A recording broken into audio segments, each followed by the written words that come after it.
Once again, I'll just ask you to raise your hand if you have a seat next to you or you're sitting in the chamber.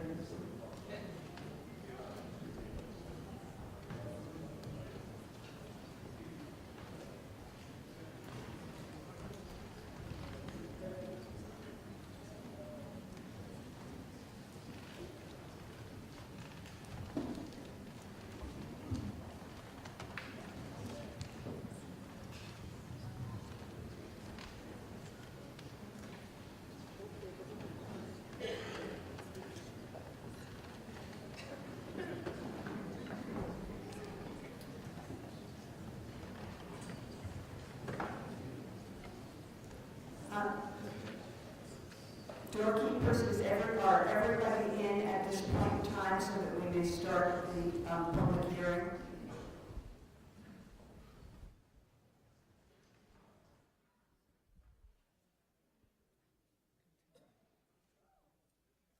Okay. Again, good afternoon. For the next 2 hours, we are here to listen to, we, the members of House Human Services and House Education, are here, Judiciary, sorry, House Judiciary and House Human Services. We are here to listen to members of the public express their views and opinions on H57, an act relating to abortion access. I want to reiterate that this is the Vermont State House, and you're in the well of the House. This is not a play, so we don't clap. This is not a sporting event, so we don't hoot and holler. This is a very emotional and personal issue that many of you, that we all have strong views and opinions of. And you're going to hear things that you disagree with. Please keep your disagreement to yourself. You're going to hear things that you agree with. I ask that you keep your agreement to yourself. You may hear things that you think are not factually accurate and you want to correct it. You can do so in writing. I would ask that everyone be quiet so that we can hear the individuals who are testifying. Those of you who were not able to testify, we will accept statements in writing, and you can email them to us, and they will be posted on the committee's webpage. Thank you all very much. This is what democracy is all about. We hear what everyone is having to say. The way this will go is a member of the committee will read 3 names. The first name will be the person who is going to speak, and we ask you to be ready. The second name will be on deck, and the third name will be the third one. And so we will do it like that. You have 2 minutes. There is up there, you will see that, and I also have the ability to see 2 minutes, and if you go over, I will gently ask you to please stop. So on that, thank you very much for being here, and let's start the public hearing.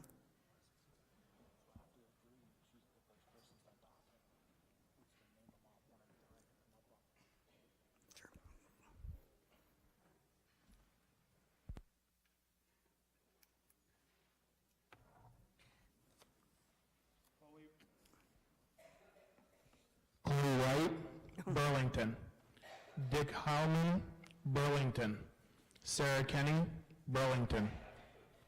And to clarify, folks, so that you know, we are going back and forth between people who are talking in support and people who are have talking in opposition. Chloe, go ahead. Good afternoon. I'm Chloe White from the ACLU of Vermont, and we want to express our firm support for this bill and we are urging you to enact it. It simply codifies current practice in Vermont and ensures that at every point in a pregnancy, the health of the person is paramount and drives important personal medical decisions.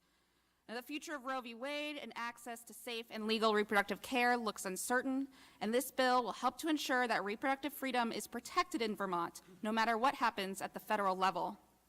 The legislation ensures politics remains removed from personal health care decisions and leaves medicine to medical professionals and their patients.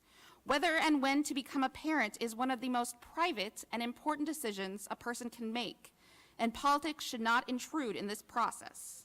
It is callous and absurd to think that a person, right before their due date, would choose to pay over $25,000 to have an abortion and that any doctor would perform it.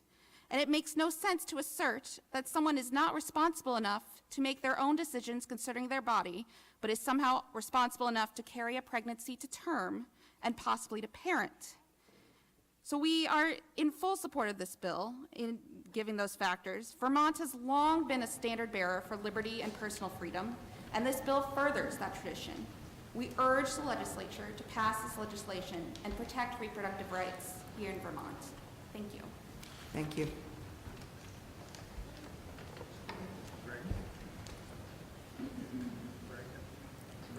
Greg Darling.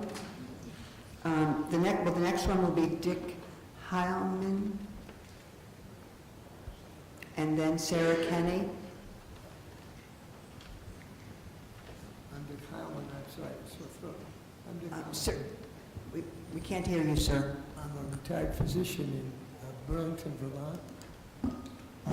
I oppose this legislation. I think it's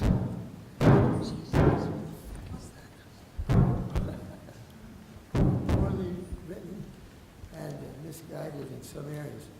My misgivings are twofold. One is that the bill as written opens the door wide to abortion attempts by any member of the public. And it says, in their language, not mine, no state or local law enforcement shall prosecute any individual for inducing, performing, or attempting to induce or perform the individual's own abortion. It's not a complete sentence, it's written, but the intent is pretty clear that abortion services will be available to any woman, including herself, which of course undercuts one of the important pillars of Roe v. Wade. My second, I think disqualified, for me, disqualified characteristic of this bill is that it's very ambiguous about the term limits that such a procedure would be available. As it turns out, I was a medical student in Philadelphia and had the chance to see each of these things in real life. I saw endless stream of botched home abortions at the Philadelphia General Hospital. And the idea that you could turn this procedure over to the public is absolute nonsense and nearly impossible for me to imagine. And I think any reasonable person reading this would agree that this is available to everybody. I also saw falter. Dr. Hammond, thank you very much. If you have comments in writing, please give them to us so we can post them. Sarah Kenny. Brenda Siegel. Hi. I'm here speaking as an individual on behalf of myself and the many women who I've known over the years who relied on access to safe abortion in Vermont. In my professional life, I spent 17 years working with survivors of sexual and domestic violence. For so many women I worked with, there was no choice about whether to engage in sexual activity or to conceive a child. They just didn't have a choice in the matter. Contraceptive sabotage and sexual assault are very common tools of perpetrators to exert power and control. It is so critically important for women, especially who are experiencing this kind of violence, and for all women in Vermont, to have every option available to them. Abortion needs to be safely available and affordable to all who may need it for whatever reason. So I ask you to please support page 57. Thank you, Sarah. The next one is Greg, and for those of you who are having trouble hearing, we are trying to fix that right now. But we're going to go on because we need to keep to a 2-hour time frame. After Greg is Brenda Siegel Luthane. My name is Greg Darling, and I'm here to speak truth to this body today. This is an open letter to the legislators of Vermont. God has placed you in this legislature and is holding you accountable for every vote you record. He expects you to vote with justice and fairness and truth. Everyone worships something. What is the hidden agenda behind your support for this bill? Each one of you has one. In earlier history, the Israelites lived in a culture full of pagan gods, one of which was Molech. Followers of Molech burned their children to death with sacrifices to him. God called it an abomination. Are you worshiping a demon? The true and living God will not be mocked and does not forget. The Bible says God formed you in the womb. Life begins at conception, so abortion is premeditated murder. You pass this bill and your names recorded in support will be signed with the blood of the innocent. From the day this bill is passed, God will hold each of you accountable for every abortion in Vermont that follows. Your blood will be on your hands. Their cries as they are being butchered will rise to God, and as martyrs their cries will not be silenced. It is written that one day each of us will stand before God and give an accounting of his life. Justice will be measured out to you with the same measure you used for others. Follow the lead of one of your colleagues who withdrew his support for this bill. You don't have to give acceptable reasons to anyone. Just say no. It is written that those who live by the sword die by the sword. You think your state is struggling now? Pass this bill. You think you're exempt from punishment? Pass this bill. God will not be mocked. What will be the sign that what has been penned here is truth? This God you have on the top of your state house. God will cover it with blood. Thank you. Brenda Siegel speaking. Brittany Lovejoy, Montgomery next. There is to be no clapping. The next person who claps, I will ask the Sergeant at Arms to remove you. This is not a sporting event, and this is not a play. At the age of 24, I became pregnant while in an abusive relationship. Many of the choices that I had leading up to this pregnancy were not mine. While I made the choice to have my baby, my experience in the clinics were nourishing, and they supported fully the choice that I did eventually make. I was extremely grateful to have that choice. The choice to parent a child is personal and should always be personal and should be protected. All of us need to stand up and protect women from ever experiencing a forced birth. Having a baby is a beautiful thing, but only when you want to. Women's ability to choose is directly linked to their economic freedom, their ability to be safe in their bodies and their homes. 69.3% of all Vermont abortions were for pregnancies of less than 9 weeks duration. 91.7% of all Vermont abortions happened within the first trimester. 1.3% of all Vermont abortions occurred in 2016 after 21 weeks, and most often for medical reasons. Age 57 will not change those current federal laws. It merely puts them into one cohesive place that the laws already exist in our state. Women's reproductive freedom is connected to women's freedom, period. And that, to take away that freedom, would put women in dangerous situations and eliminate their economic freedom, and most importantly, would take away a woman's ultimate ability to control their own body and when and where they want to start a family. And that choice is between the pregnant person and their doctor. I support codifying our current laws with age 57, and I thank you for your leadership on this issue and your diligence to protect the freedom of women and families in our state. Thank you. Brittany Lovejoy speaking. Dottie Kyle Warren on deck. Hello. I oppose this bill and ask you to as well. I wear this veil when I go to church because Closer to the mic, please. I wear this veil when I go to church because God is present. And while this is not a church, I wear it here and now because we are under God, one nation under God. I also wear the veil because this is a matter of life and death. How can we determine which life has value, which life to let live or die?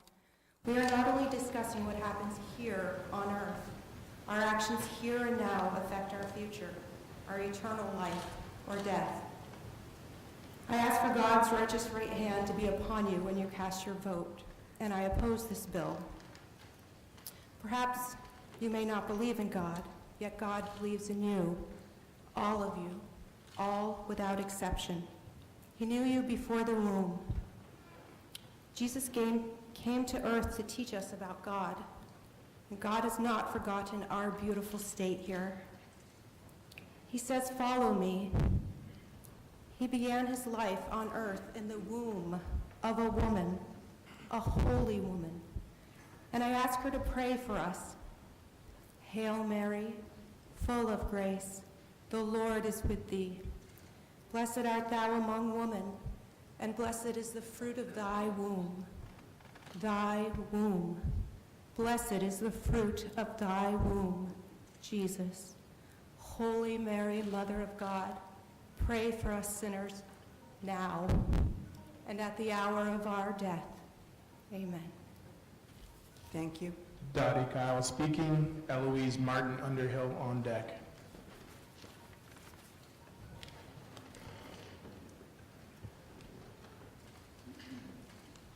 This is not an easy task for me, speaking publicly about an event in 1953, 20 years before Roe v. Wade made abortion legal.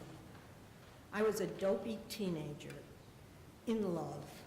I became pregnant at 17, a junior in high school. Both my parents and the boy's parents felt an abortion was necessary. Fortunately, both sets of parents were wealthy and connected enough that a medical doctor, an OBGYN who had regular practice in New York City, was found and did the procedure after hours in his Midtown office. That allowed me to finish high school, go to college, ultimately marry that boy, and have 3 lovely daughters. A happy ending. Now, what would my life have been like if our parents weren't connected, wealthy, and supportive? Would a back alley abortion have taken place? How would that have affected my physical and mental health? Without access to an abortion, I would have struggled to support a family as a teenage single mother without any higher education. Nature is profligate with the seeds of conception. Women are born with enough ova to shed one a month for their entire reproductive lives. Men release more than 50 million sperm in a single ejaculation. As a result, we're bringing way too many people onto this planet. That's a plea for reproductive education, for contraception, for the imperative that women should be respected to make their own decisions about their reproductive lives. For all these reasons, I support H57. Let's maintain the status quo and not go backward. Thank you. Thank you. Eloise Martin speaking. Carol Crossman Warren on deck.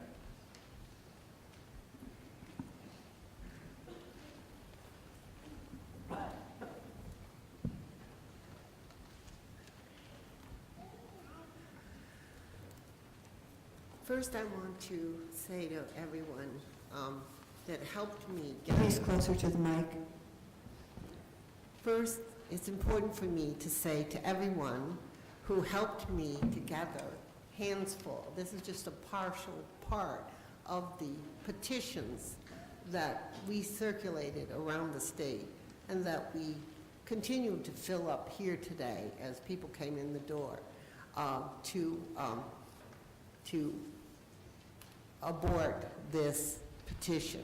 I'm going to read what it has to say. And there was a bunch of us that got together and spent 2 days deciding how we should word this.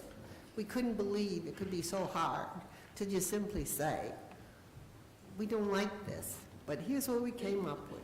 Vermonters are outraged at our legislators who are quietly seeking to push through abortion law H 0057 that will allow for termination of a pregnancy with no limitation on time, reason, viability, or method.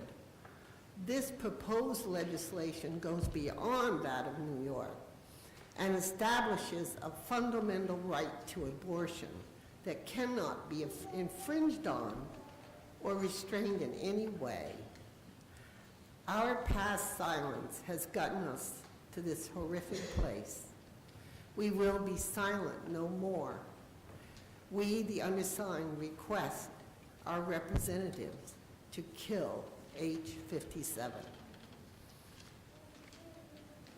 And I just want to say thank you to everyone who signed it today and all those who brought in their petitions and passed them in, and I know there are hundreds more, but I have a good handful here that I'm very thankful for.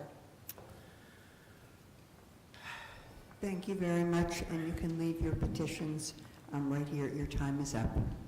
Carol Crossman speaking, Bridget Mount, Essex Junction on deck. I can keep these.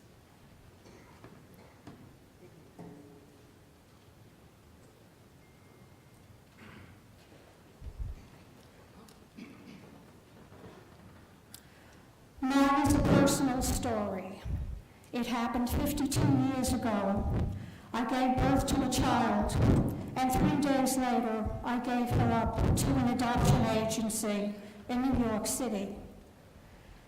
I had no choice at that time. Abortion was illegal, contraception was not available, clinical trials were underway for contraception. I could not bring the child into the world that was the result of coercion, rape. That is my story. I have lived with this for 52 years and just recently found the woman. That is my daughter. I am the birth mother, no more than that. You cannot recapture 52 years. Why did this happen? It happened because of an ideology of legislators and judges who invoked a government rule that they will decide on the reproductive rights of women. As Kamala Harris has said, can you think of any laws that give you, the government, the power to make decisions about the male body as they have for the female? Abortion has been a procedure for thousands and thousands of years. It is useless to try and ban it, demonize it, criminalize it. This has proven ineffective. Women will seek this type of procedure when they're put to the grindstone. What you can do as legislators is make it safe forever. Back-alley unsafe abortions have dangerous consequences. Please support reproductive choice and keep women safe. Thank you. Thank you. Bridget Mount speaking, Pamela Lerner Warren on deck. I'm here to beg you to oppose this legislation. We need laws to protect the child in the womb, not allow the destruction of life. We have laws that rightly protect our pets, bald eagle's eggs, and other endangered species, and yet the child in the womb deserves an even greater protection under the law than what we give to our animals. Before you vote, I beg you, take a good, long, hard look at what abortion really is, in particular, late-term abortion. A quick Google search and you can find videos and pictures of aborted children. The facts are horrific. It's clear that late-term abortion in particular is the dismemberment of children. Abortionists will tell us abortion often involves sucking out a child's brains so that the skull collapses if it's too large to remove intact. Then later, they sift through the body parts to make sure they removed all the limbs of the child. In contrast, we have come so far in prenatal care that now life-saving surgeries are done when children are still in the wombs of their mothers. Scientific studies show that children in the womb can recognize their mother's and father's voices, respond to music and other stimulus. How then can we possibly not recognize the humanity of these children in the womb? They are unique individuals, and parents in society have an obligation to protect them. Killing a child inside a mother's womb, then removing that dead child from her body is not the same as taking out a tumor. An unborn child is not part of that mother's body. It's a unique life growing inside of her, yes. A child has his or her own blood type, own heartbeat, and own DNA from the moment of conception. It's not health care to destroy the life of that child. I find it disturbing that when most Americans would want abortion limited because we now know that unborn children feel pain, that we here would even consider this legislation before us. So once again, I urge you to defeat this legislation and to work for laws that protect vulnerable preborn children. I urge everyone to recognize that as individuals in society, it's time we begin to repent and begin the healing process. Thank you. Pamela Lerner speaking. Ann Appelt of Pittsburgh on deck.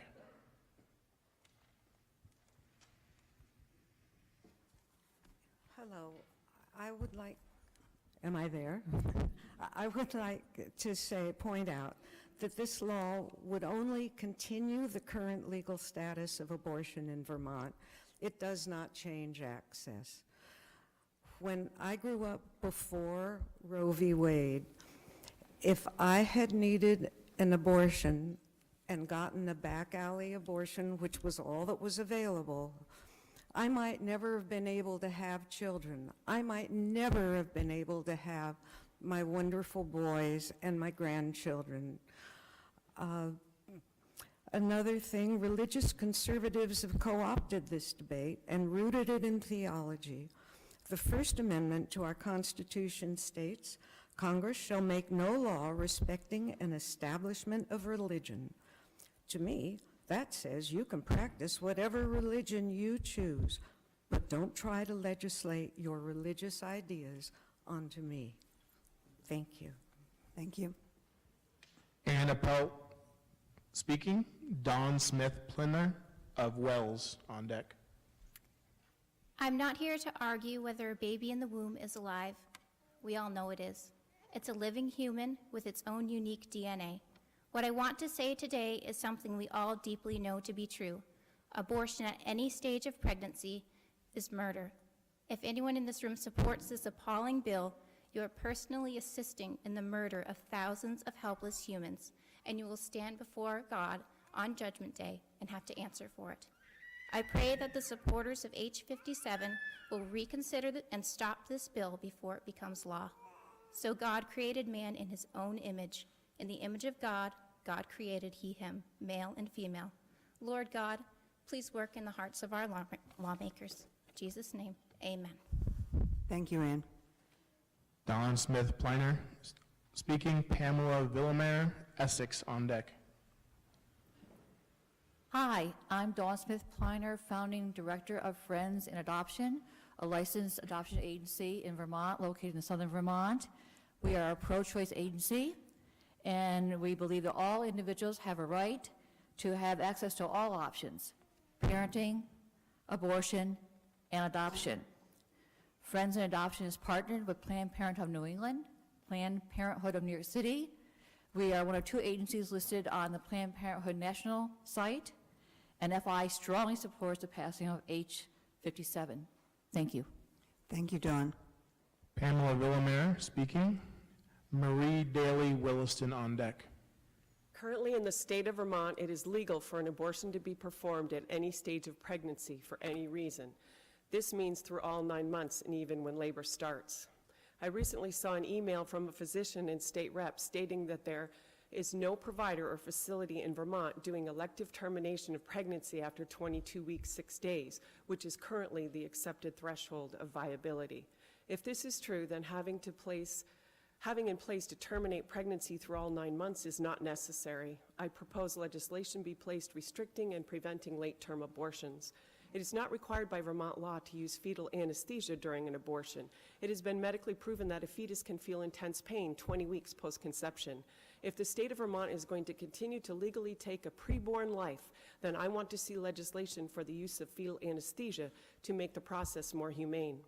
There have been preborns that have survived failed abortion attempts that have been left on the table, screaming in pain, left to die. Planned Parenthood would like us to believe that there are no live births post-abortion. This simply is not true. According to ACLJ's research and statistics recorded by the Centers for Disease Control, 362 babies were born alive following a botched abortion in the last decade. The attempted abortion is the only cause of death for these newborns, and they were born before dying. There is currently no legislation in place that will protect this now premature baby who survived the abortion. I want legislation in place that will protect this now premature baby, and that all medical resources necessary will be used to save his or her life, just the way they would any premature baby born under different circumstances. There are 44,000 survivors of abortion living in the U.S. today, and their lives matter. Therefore, I implore all of you, our legislators representing Vermont, to make a responsible decision, not a political one, but a decision that considers the consequences of your choices and one that values human life. Thank you. Thank you. Marie Daly speaking. Zachary Hampel, Rutland on deck. Hi, I'm the proud, everybody hear me? I'm a proud board member of the Friends in Adoption. I was very fortunate to become a mom through adoption 22 years ago. And what I think it's important to remember is every woman has a choice. During my journey to adoption, I was in the delivery room with my son's birth mother.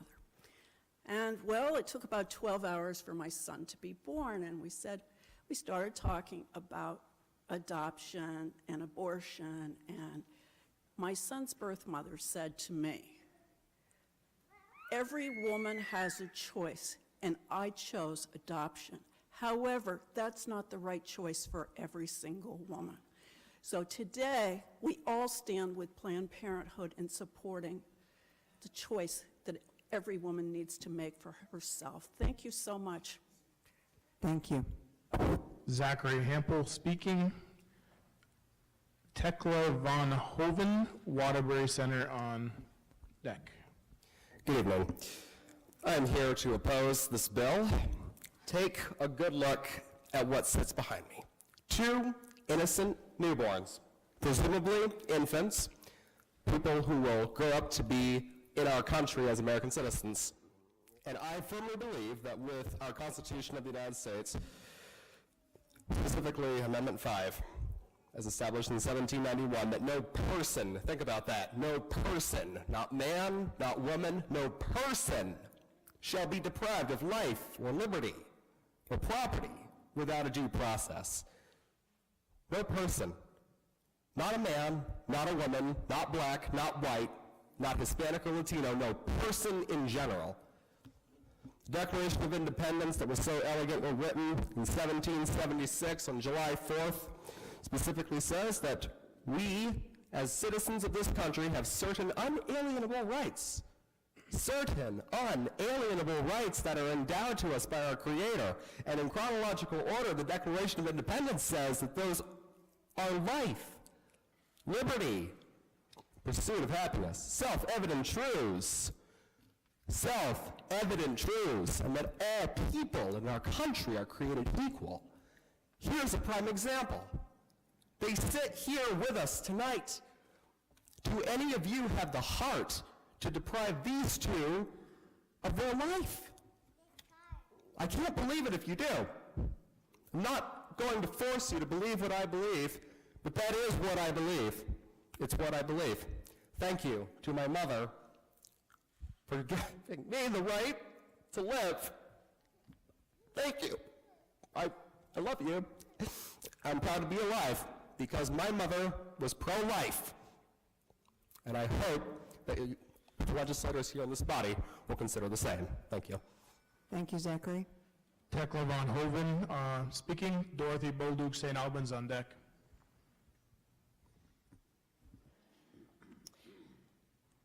When my daughter asked me yesterday to think about coming and talking to you and telling you about my experience with abortion, I thought, why? It wasn't dramatic. There were no back alleys.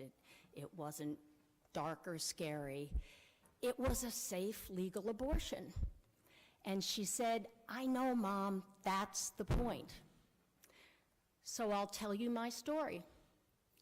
I was 29 years old. I had gotten careless. I got pregnant. I was able to call my regular doctor, go and see him. He confirmed my pregnancy. He set an appointment for me. He told me all my options. I had never a doubt as to what my choice would be. My company's health insurance paid for it. I was able to take a day off from work with pay, go up to one of the best hospitals in the country, and one of the partners of my doctor did the procedure. I chose not to have anesthesia. The recovery is quicker.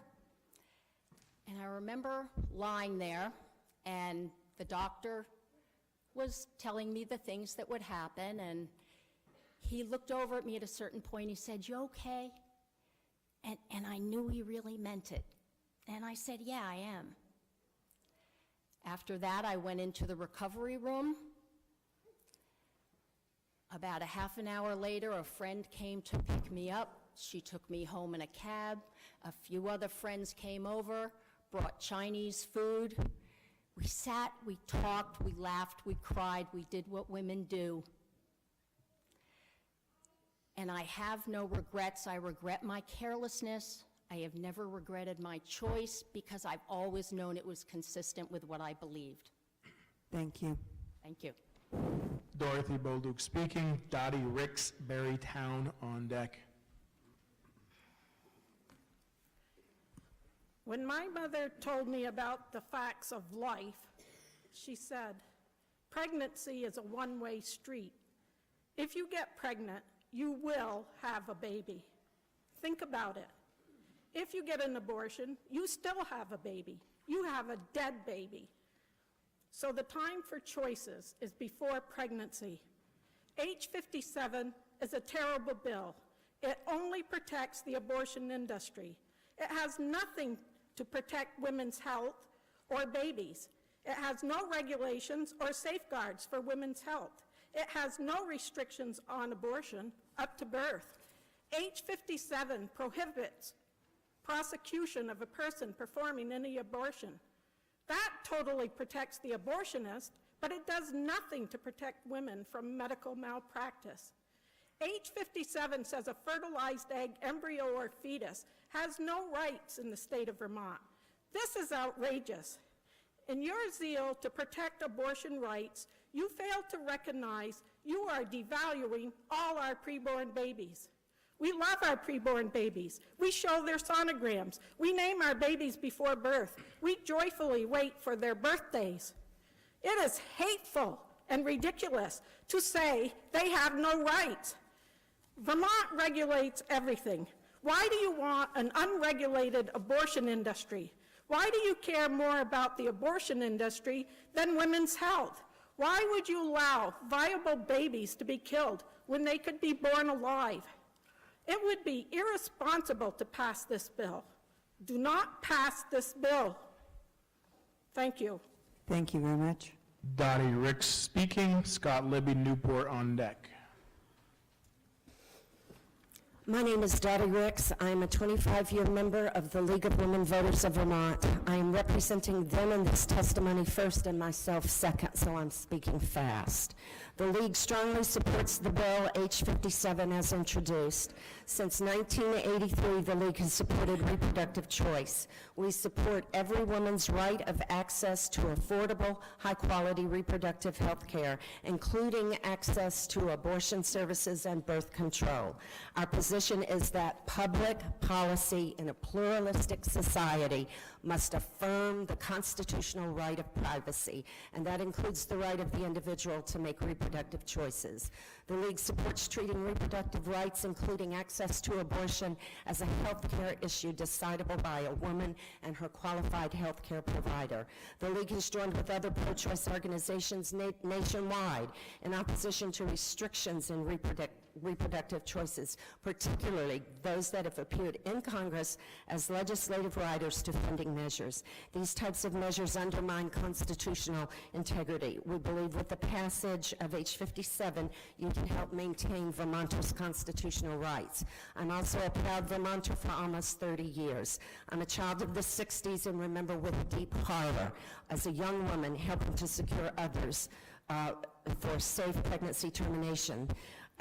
with the photo of Geraldine Santoro dead due to a back alley abortion emblazoned in our minds. We were very fortunate to find providers who, at great risk to themselves and their professions, chose to help women have safe pregnancy termination.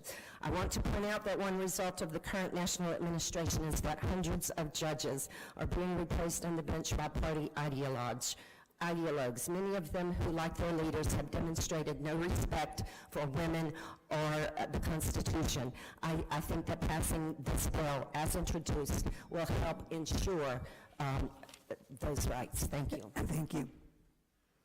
Scott Libby speaking. Melinda Moulton Huntington on deck.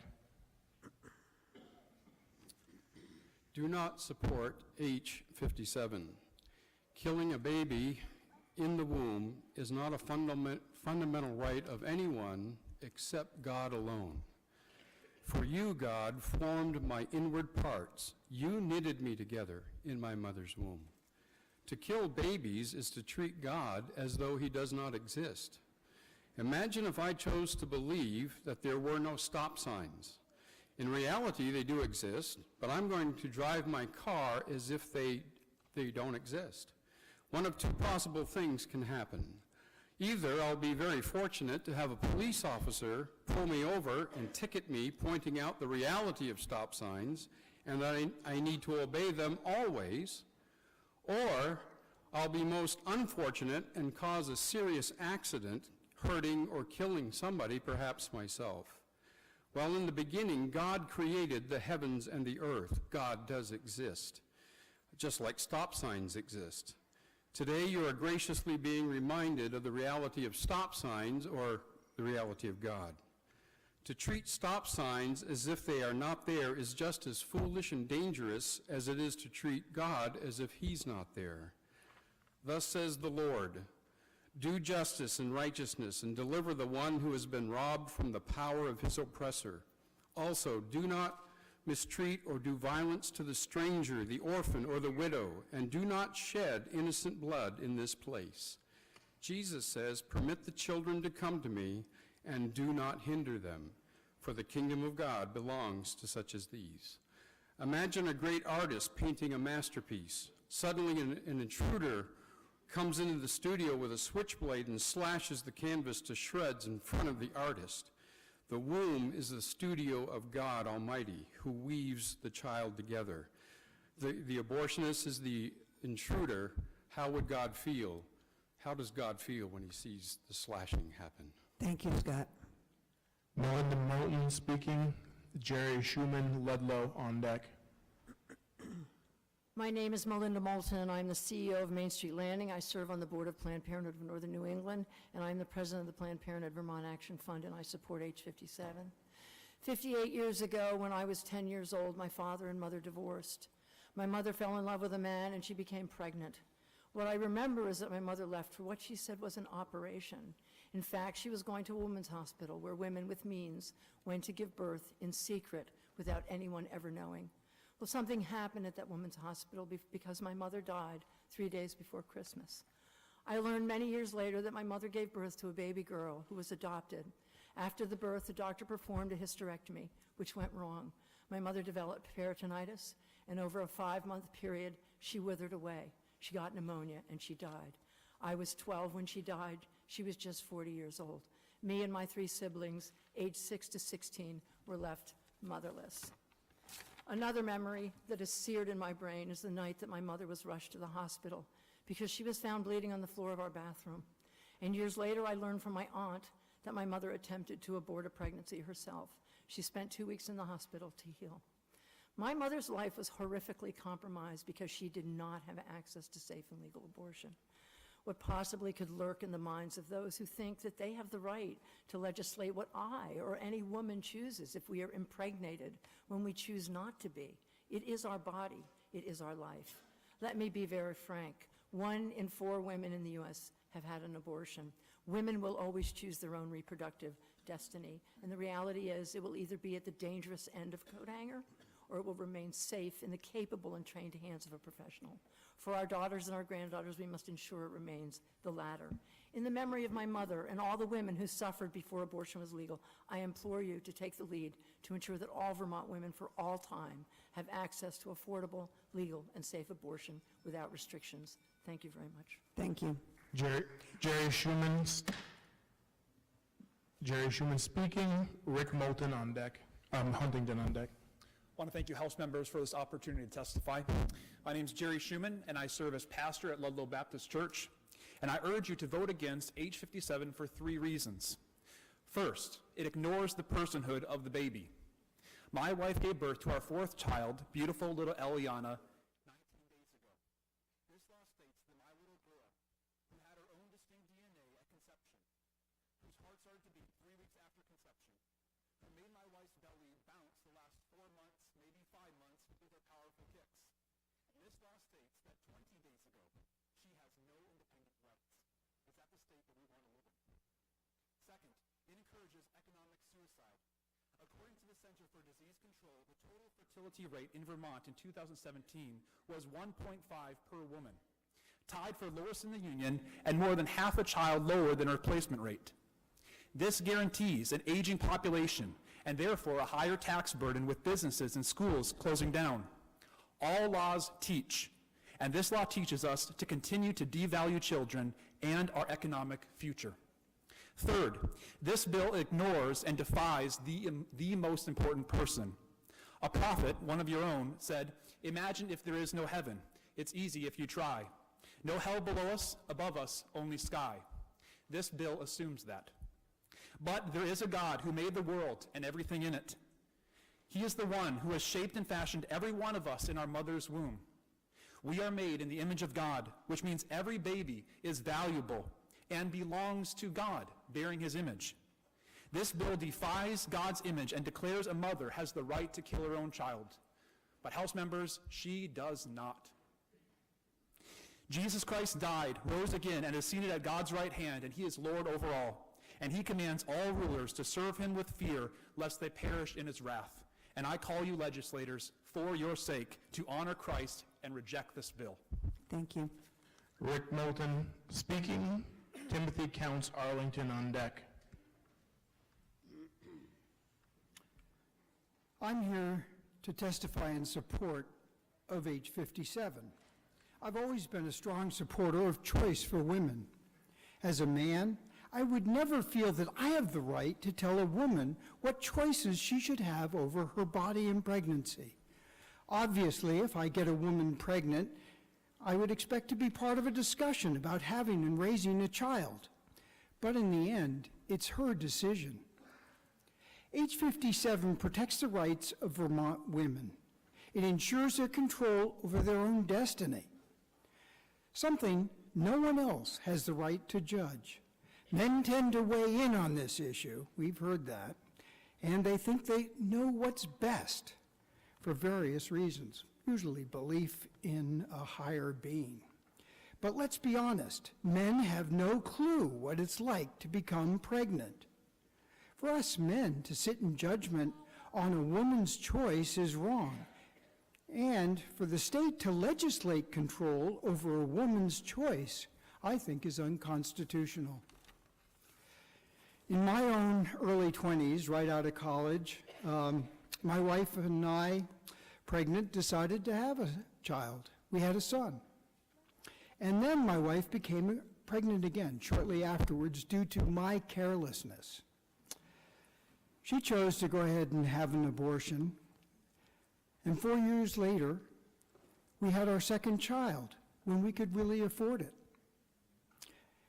Certainly, his way of life and our daughters have been beneficial because of that time that we had to grow our lives. I'm testifying today so my granddaughters will have the same rights and opportunities that we had 47 years ago in this country. The right for women to choose when they want to have a child. Thank you, Rick. Timothy Counts speaking. Rita Clark Fletcher on deck. Dear members of the House, when I became a pastor in 2001, I never would have guessed that I would one day sit before a House committee testifying against a bill that says that preborn babies have zero rights. But here we are in that situation today, so here I am today. Isaiah 45:10 says, "Woe to him who says to a woman, 'With what are you in labor?'" Everybody knows the answer is a baby, a human being. The Bible tells us in multiple places that human beings are made in the image of God, which means that we have value given to us by God based on being human, not what we can offer. One major concern about H57 is this phrase, "A fertilized egg, embryo, or fetus shall not have independent rights under Vermont law." No rights? Does this mean that he or she is property, having body parts that could be sold or used for scientific experimentation? Can we at least find common ground that babies who can feel pain should be given rights?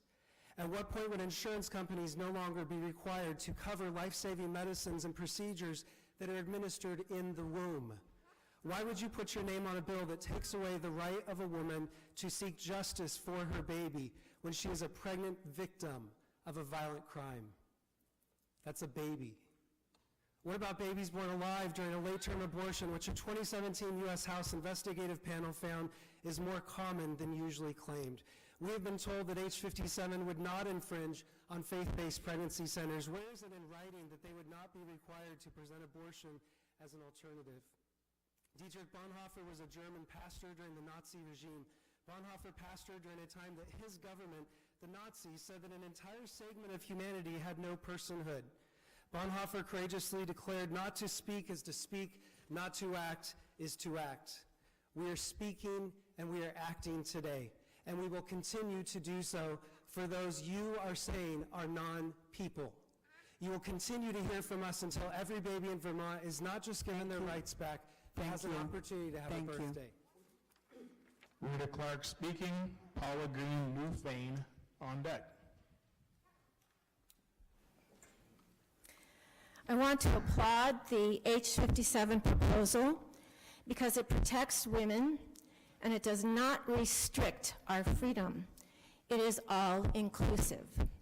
The beliefs of opponents of pro-choice and H57 are included in this bill. This bill does not restrict their rights or their beliefs. It includes them. I do not want to tell opponents of this bill what to do. I do not want them to tell me what to do. This bill protects my rights and my freedoms. H57 guarantees that women and their partners, it guarantees them the freedom to choose a live birth, an abortion, or some other means deemed appropriate to those partners or person. This bill also protects women against other restrictions that their families, their religion, or other cultural pressures put on them. We need to remember that sometimes women really are stressed and pressured by their own religion and families.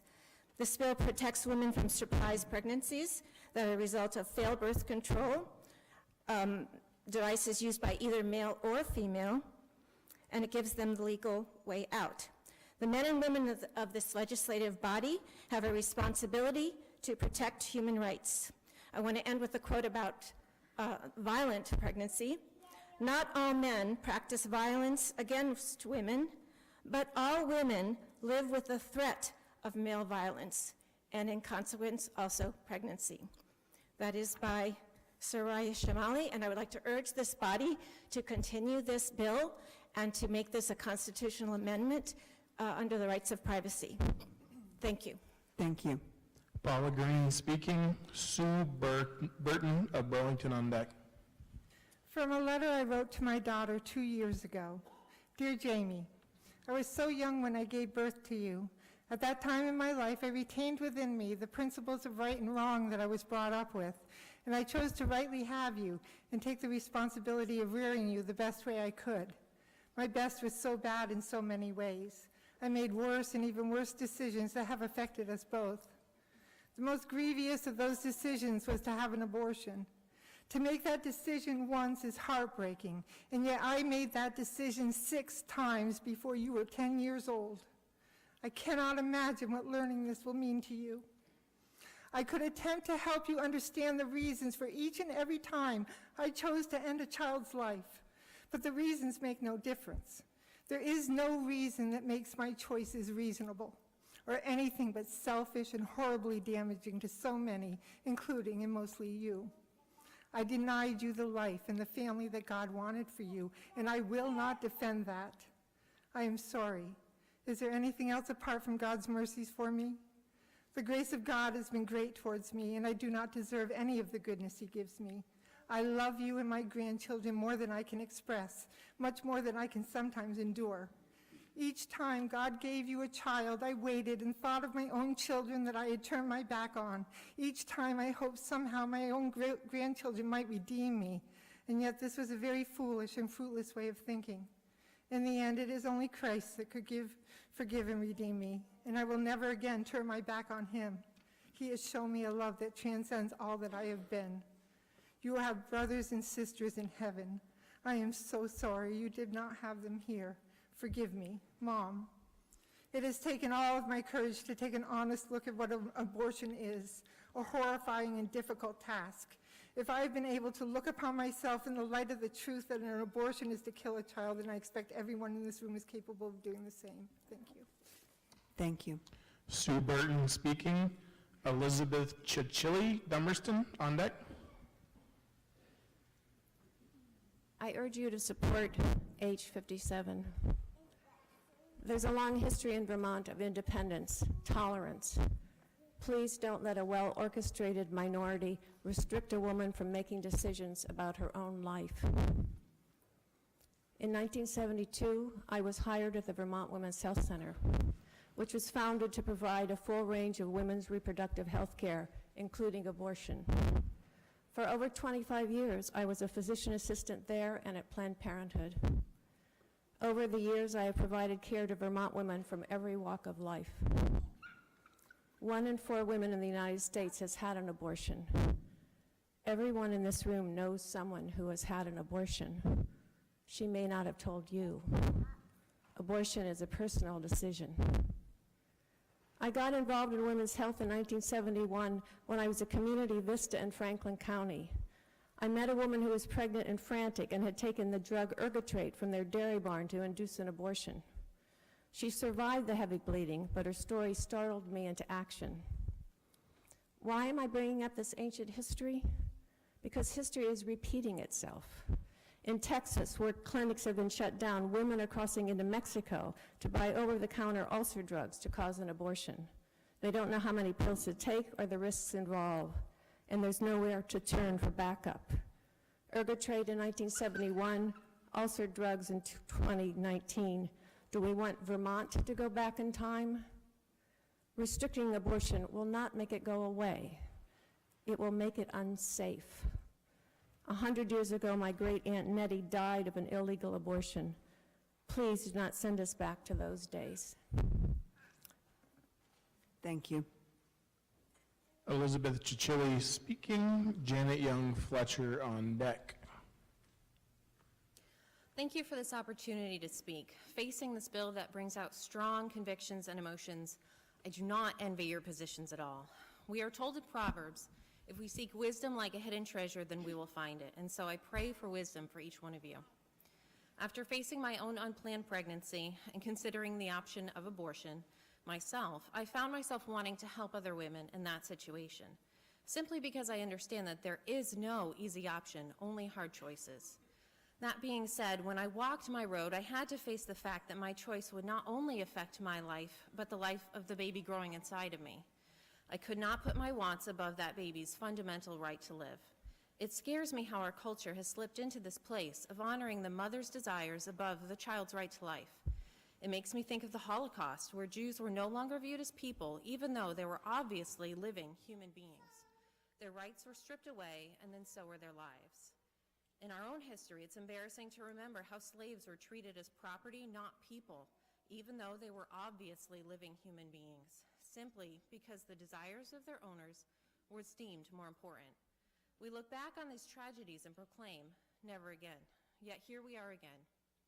Babies in the womb, which science and ultrasound show us are obviously living human beings, are not considered people, because this time their own mother's desires are declared more important. In 1988, President Ronald Reagan stated, "When reverence for life can have no boundaries, when we begin to take some life casually, we threaten all life. All human beings share an equal right to life simply by virtue of their humanity. If we are to err, shouldn't it be on the side of life?" Again, thank you for listening to all of our voices here today, and I ask you each to seek out wisdom and to treat no human life casually. Thank you. Thank you. Janet Young speaking. Anissa Lamberton, Middletown Springs on deck. My name is Janet Young. I was an abortion provider in Vermont. In 1972, the Vermont Women's Health Center opened to provide abortions and gynecological care. This is where I trained to be a physician's assistant. I worked for Vermont Women's Health Center for 27 years and for Planned Parenthood of New England for 10. During that time, I never saw a woman choose to end a pregnancy without seriously reflecting on the significance of her choice for herself and others in her life. For some, it was the first time they took control over their future. I followed the news as abortion clinics, workers, and providers were attacked and even killed.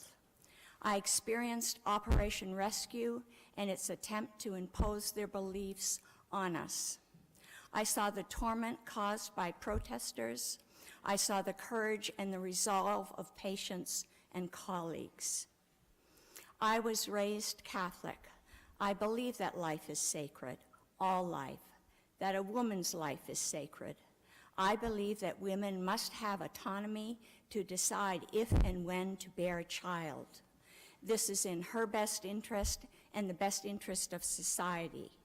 All children should be wanted and cared for. Each of us has a worldview, a belief system. For some, our beliefs are spiritual or religious, the foundation of how we live our lives. No one should force their religious beliefs on another. If you don't believe in abortion, don't have one. Don't impregnate recklessly. It is discouraging that the right to abortion and even contraception is increasingly under attack in this country. Now more than ever, Vermont needs to codify these rights. Thank you. Please pass H57. Thank you. Thank you. Anissa Lamberton speaking. Sandy Wynn, Burlington on deck.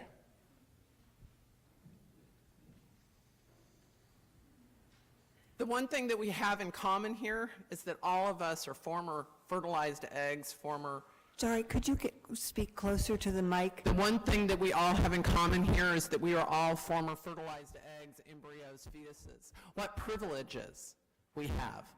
How privileged are we to be here and to be debating whether or not another segment of our population should be given the same thing that we were given. All I'm asking you to do is to give others what you've been given. And that's life. You're here. People say that we should not tell another person what to do with their body. I tell you that when I had my abortion, I didn't abort my body. It wasn't my body that was aborted. It was my child's body that was aborted. And even though it was safe, legal, I suffered from that. My future children suffered from that. I was never told about the risk and the consequences of weakening cervixes and things like that abortions do to women. But what I want to tell you about Abigail. Abigail was my daughter, and at 3 weeks, at 4 pounds 4 ounces, she was delivered breech. When that doctor put his hand inside of my uterus and pulled down just like forceps do, she jumped so hard, she jumped right under my rib, knocked my breath away. 4 pounds 4 ounces, that child was fighting for her life. And children who are fighting against abortion in the womb, that's what they do. If you don't believe it, watch it on ultrasound. Women are not shown ultrasounds because they don't want people to see what happens. If you want to look at why we have abortion and we're not solving the problems of poverty and education and abuse that we've been talking about, follow the revenue stream. It makes money.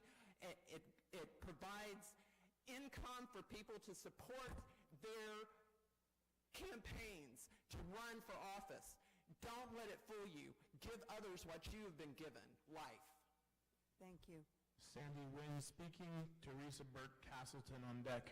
And, excuse me, and for folks who are speaking, there are people down in another room who are listening, so that is why you need to speak closely, because they haven't been able to hear everything.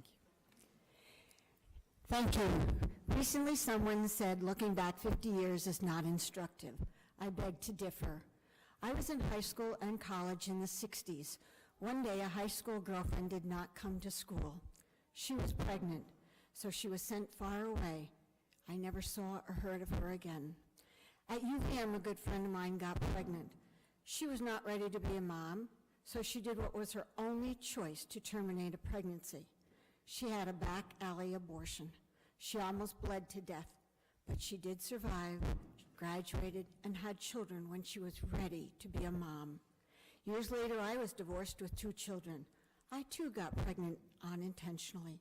Unlike my high school and college friend, I was able to walk into my local Vermont Planned Parenthood and have a safe, legal abortion. I am so grateful to Vermont and Planned Parenthood, allowing me to make my own decisions about my body and my future. We must break down the barriers of fear, shame, stigma, and silence in our fight for total unconditional reproductive rights. If we are capable of caring for children and making lifelong decisions for them, we are certainly capable of making decisions for ourselves. Any restriction on abortion is blatant economic discrimination, unfairly impacting women with limited financial means who don't have the resources to go elsewhere if needed. It is time for politicians and others to get out of the business of playing doctor. Women and qualified medical professionals, if needed, are the only ones who should be involved in any aspect of our reproductive health care decisions. Only then can women achieve gender equality. Thank you. Thank you. Teresa Burke speaking. Jubilee McGill Bridport on deck. Last year, on February 14th, the nation mourned after 17 human beings were killed in the Parkland school. Governor Scott used the terms heart-wrenching, tragic violence, and protecting the most vulnerable in his response. That same week, UVM Medical began performing elective, unregulated abortions under our Vermont's Anything Goes policy. The root of the evil and violence that concerned Governor Scott is in Vermont's abortion industry. The basic human right to live is the first of all human rights, on which all other human rights, including any right to democracy, flow.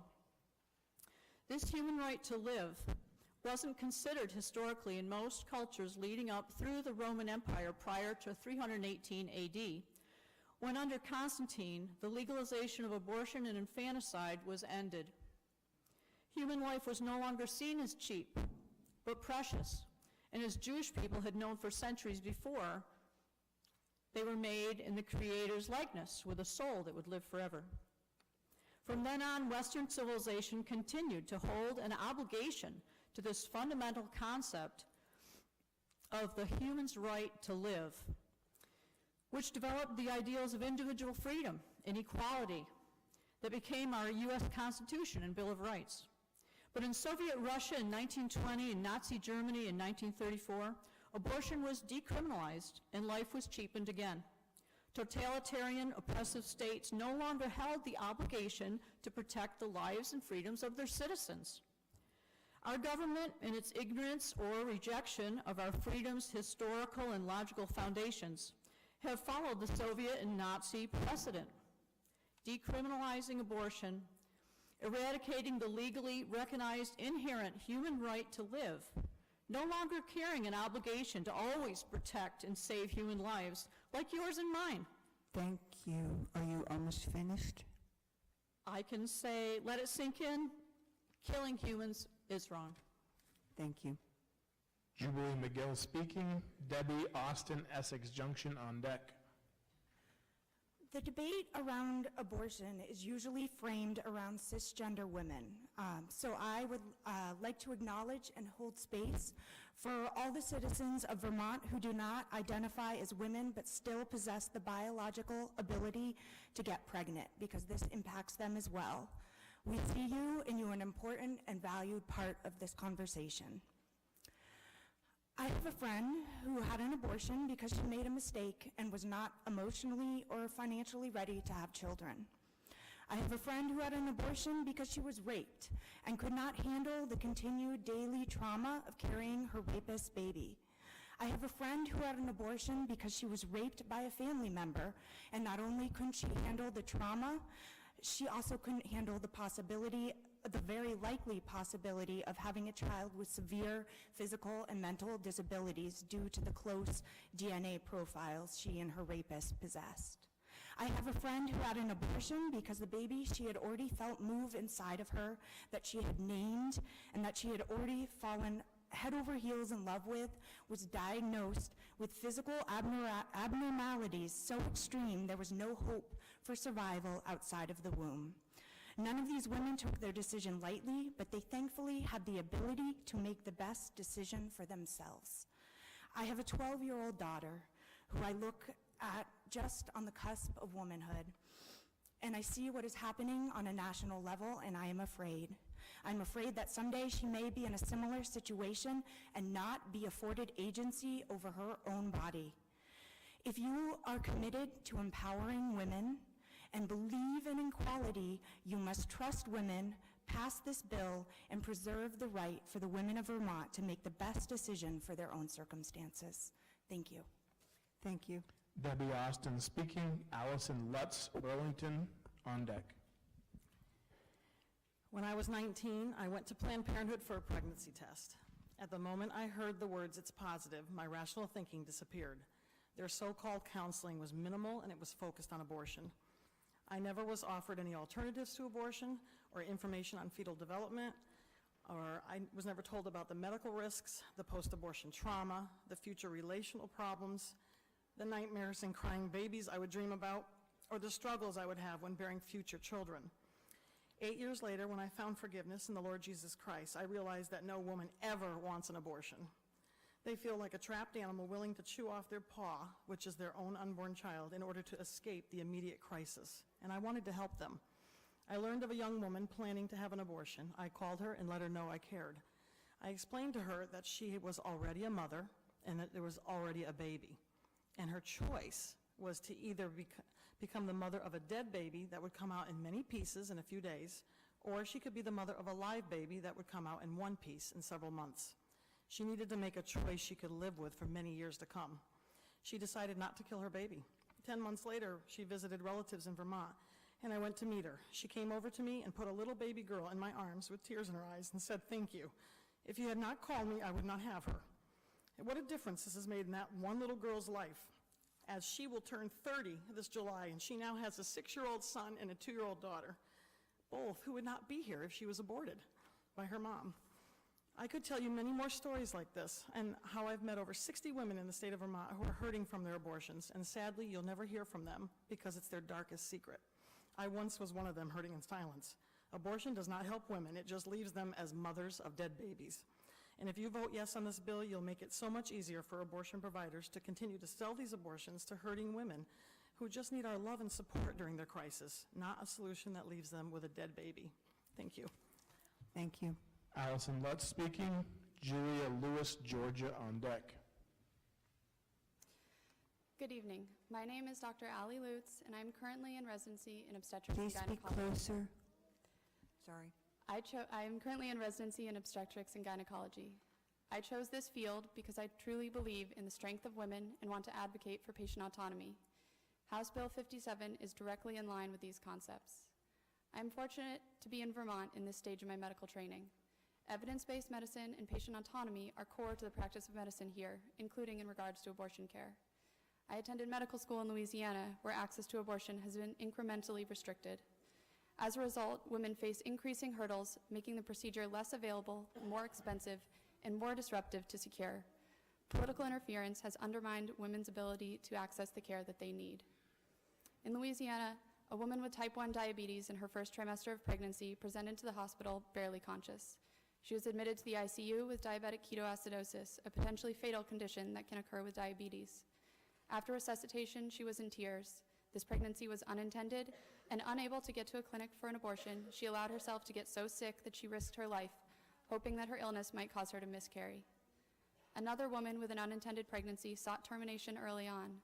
By the time she scrounged together the money, her pregnancy had advanced to the stage that a more complex, expensive procedure was required, putting the cost out of reach again. This continued until she was nearly 20 weeks when she finally secured the last $100 she needed by skipping her electricity bill. I will always remember the solemn determination with which she underwent the procedure, with no sedation, because that was a luxury she couldn't afford. She quietly stared at the ceiling with tears streaming down her cheeks, knowing she could not continue the pregnancy. Those of us working in women's healthcare are constantly astounded by our patients, but the determination, desperation, and strength of these women was particularly poignant. These experiences taught me that legislative restrictions on abortion have emotional and physical toll on women making a decision that is deeply personal and often complex. Thank you. Julia Lewis speaking. Sam Deans Winooski on deck. I wasn't planning to speak with Dominic, but I don't want to wake him up. So thank you for... Up closer, please. We can't hear you. Thank you for hearing our concerns. I have been a therapist for almost 15 years, and I've seen firsthand the unique suffering a woman can experience from an abortion.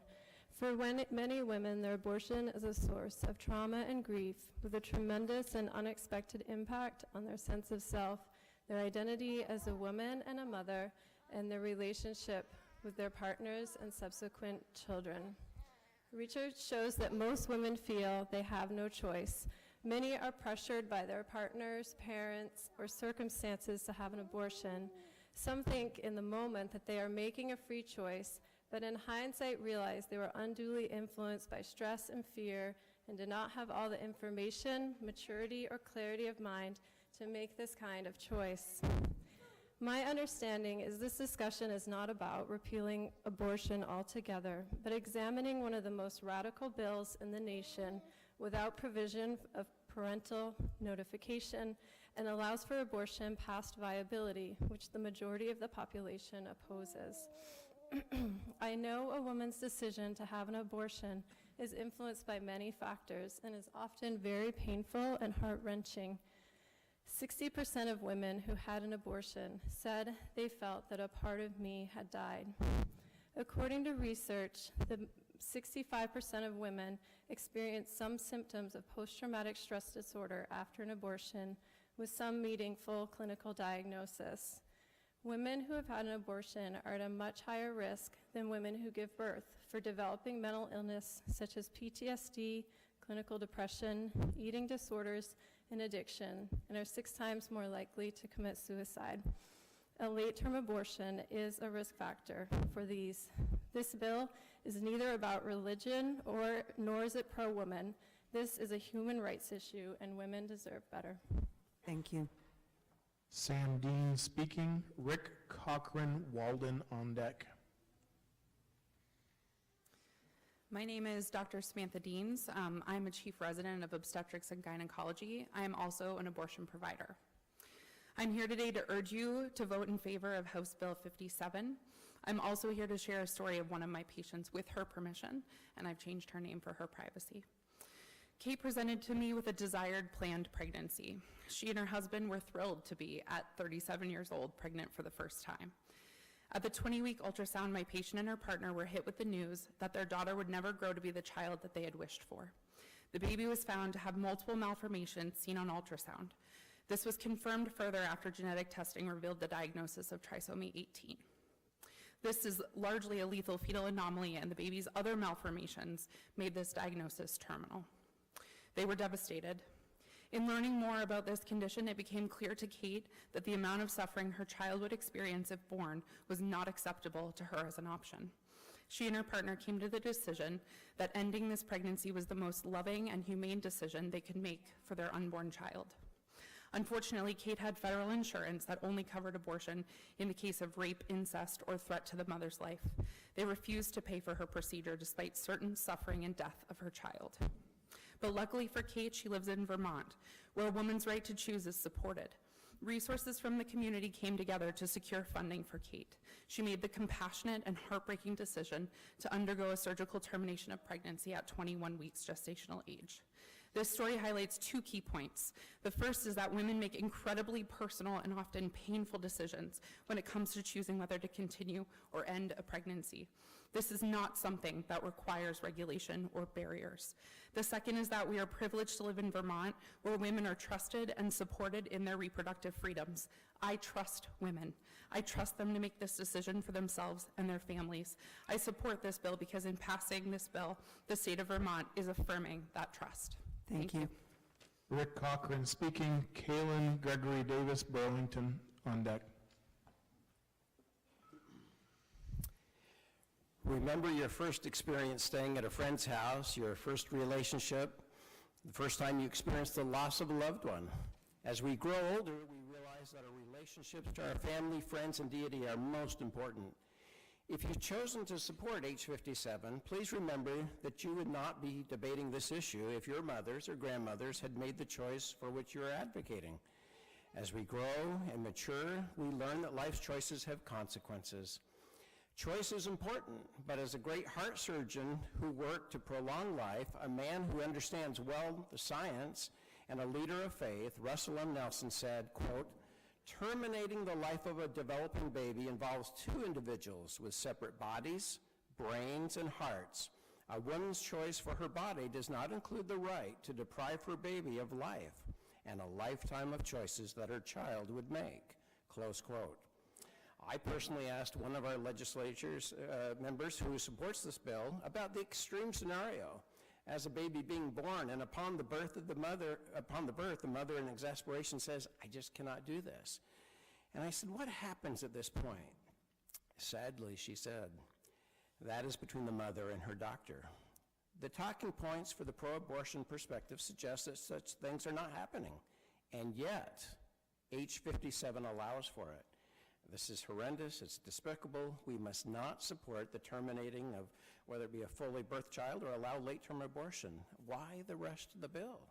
Why promote the destruction and tearing apart of babies? This is not our vision for the future of Vermont. May God bless each of you to vote no for H57.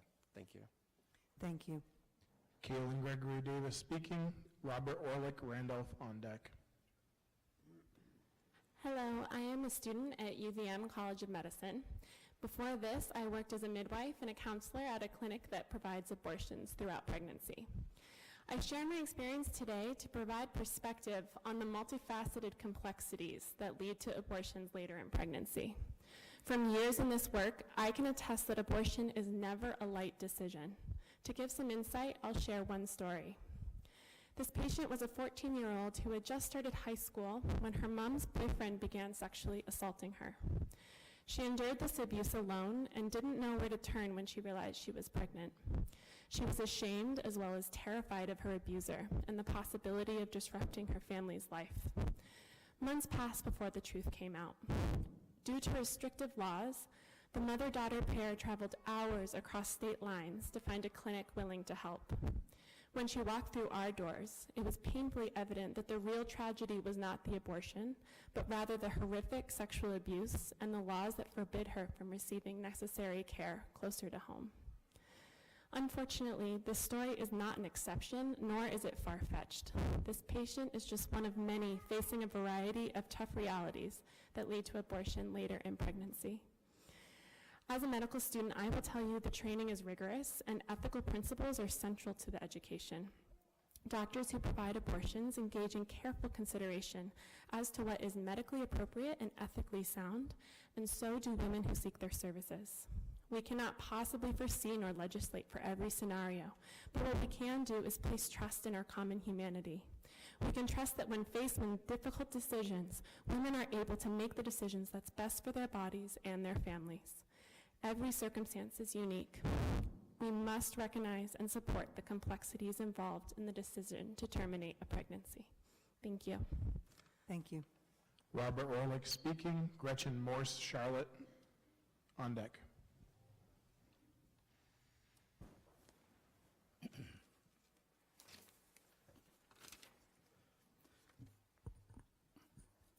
Once upon an ancient time, certain cultures engaged in child sacrifice, killing perfect, wonderful children on the altar of false gods.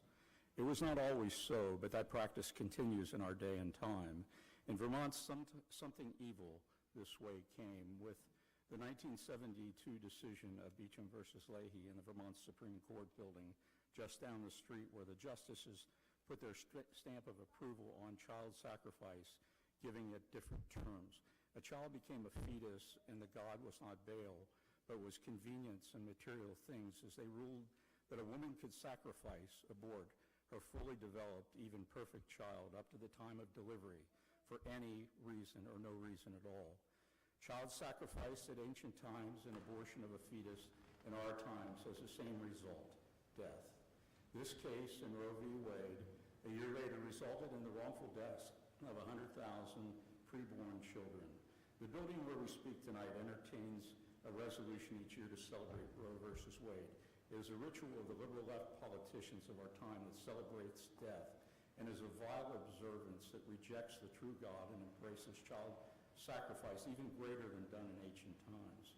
Now, by age 57, they seek to totally desecrate this place of law and justice by enshrining into law right to kill a baby up to the moment before delivery. They have already passed a law to allow people to commit suicide with the help of their doctor. If age 57 passes, they will have taken one more step to totally embrace a death culture destined to destroy us all physically and so many eternally. And they can go even further. Age 57 will strip all rights under Vermont law for the unborn. If they can do that to these humans, they can do it to Jews, African Americans, and other inconvenient humans. Will they legalize the killing of a baby after birth for parents who develop second thoughts? That is coming. Thank Peoples you. of a democratic republic you, can Bob. stop this. Thank you. Thank you. Gretchen Morse speaking, Barbara Randolph on deck. Hello.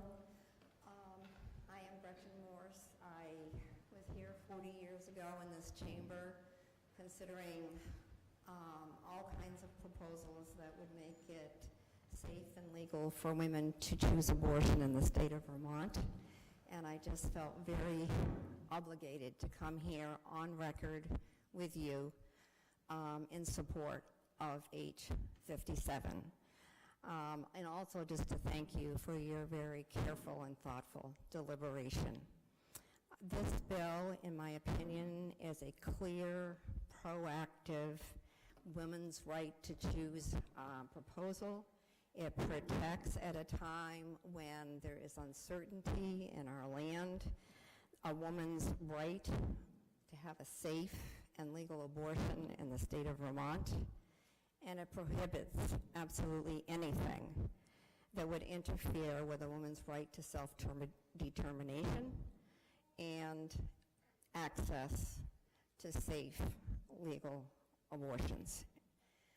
Someone mentioned the word trust, and I just have to say that one of the things in the last 40 years, both in this legislature and our leadership in government, is that there has always been a priority on the trust that women can have in this state for a safe, medically well-determined physician-patient obligation for a good decision as to how women's health should be honored and practiced. So I just want to thank you for your consideration and wish you the best of luck.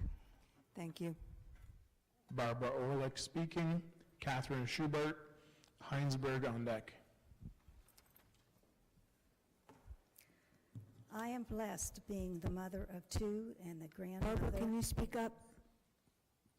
Thank you. Thank you. I am blessed being the mother of two and the grandmother of four wonderful, beautiful children. Children are a gift from God. All lives begin at conception, and they all matter.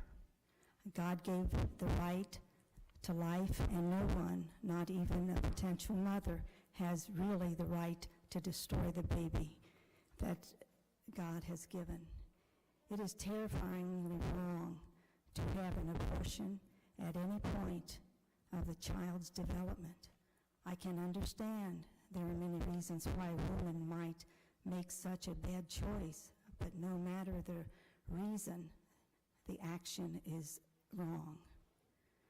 the consequences of which she will carry this for the rest of her life. I cannot understand what evil must possess a woman to carry a child up to the time of delivery and then choose to destroy this perfect miracle of God.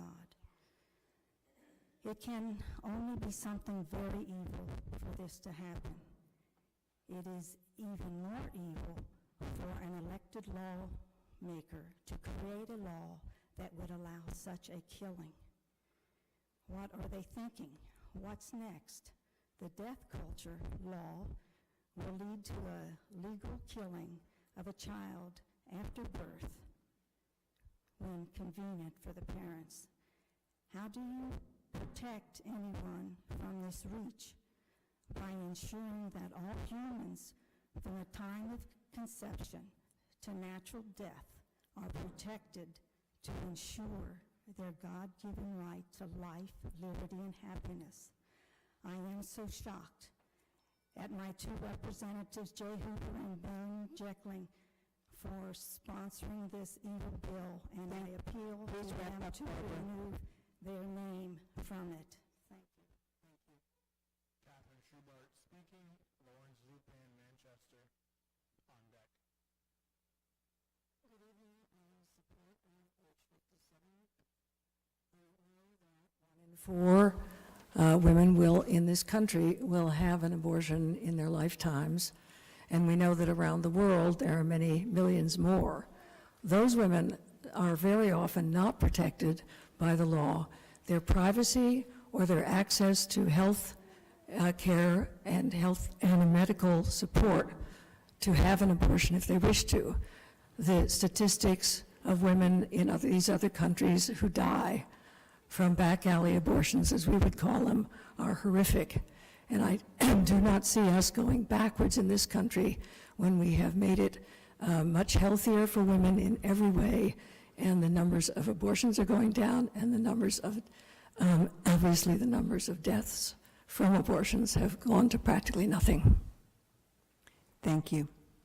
Lawrence Zupan speaking. Nancy Thorpe Waterbury on deck.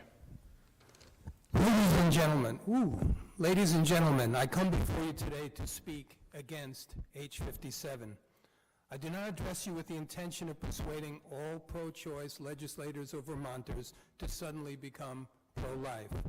Whatever your views on abortion, I ask you to consider the following facts of the proposed H57 legislation. 1, abortion is made legal for any reason at any time with no restrictions or parental consent required up to and including during labor. 2, there's no requirement that a doctor take steps to comfort or save a baby born alive from a botched abortion staring back at them from the birth table.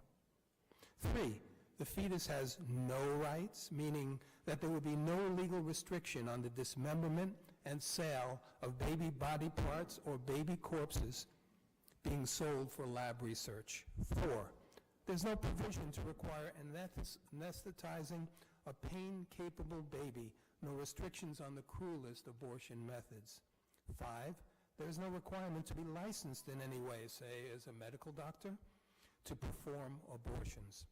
Now, at a time when our legislature ironically considers bills to protect animals from similar treatment, one might stop and ask if this bill goes too far down the road to dehumanization and institutionalized cruelty. Gallup polls found in 2013 that 80% of Americans believe abortion should be illegal in the last 3 months. Why would our legislature side with the heartless 20% fringe? Setting aside political polarization, I ask you all to imagine the horror of a baby moments away from seeing daylight and breathing its first breath being destroyed with less mercy than that shown a rabid animal. Pro-life or pro-choice, can you let this be done in your name as a voting citizen or legislator in Vermont? Thank you. Thank you. Nancy Thorpe speaking. Steve Pratt of Northfield on deck. Thank you. Adolf Hitler said, "I use emotion for the many and reason for the few." I realize this is a very heated and emotional issue for most. I'm not here today to speak to your emotions. I'm here today to appeal to your sense of reason. It's easy to dismiss it as a life when you think it's just a blob of cells. But by day 22, that blob has its own heart that is beating with its own blood and blood type. Most women don't even know they're pregnant at this point. Its brain waves are detectable by week 6, and it has all of its organs by week 8. It can feel pain by week 11, dream by week 17, and survive outside the mother's womb by week 22. More than 55 million abortions have been performed in the U.S. since 1973. It's estimated that at today's rates, 25% of women in the U.S. will have an abortion by the age of 45. Young women between the ages of 15 to 19 account for 12.2% of those abortions. Women in their 20s have the highest abortion rate at 58%. Most are unwed mothers. 1.5% are the result of rape or incest. This means only a small percentage are performed in the case of rape or incest or where the mother's life is in danger. Sadly, it also means that abortion is being used as a primary source of birth control. We've gone from a stance of safe, legal, and rare to dangerous, imposed, and frequent. This is not a women's rights issue or a man versus woman issue or even an issue regarding choice. This is killing for the sake of convenience. Thank you. Steve Pratt speaking. Dwayne Tucker, Barrytown on deck. If a woman was out in the community or in her own home and was attacked, if the woman was injured or not, but the fetus was killed, that's considered murder to whoever the attacker would be. But the same woman can choose to do away with the same baby child unborn. That also is murder. Not to say that that unborn person could be our next, let's say, Dr. Kevorkian, Stephen, what's his name, that great scientist, our next president, somebody that'll help our society to advance. I believe that this bill is murder to the human society, and our state is advertising for outsiders to come in and pay them $10,000, but yet we want to kill our next generation that us older people need to support us as we grow old. And that's what I would have to say. It is murder. Thank you. Dwayne Tucker speaking. Kathleen Lynch of Burlington on deck.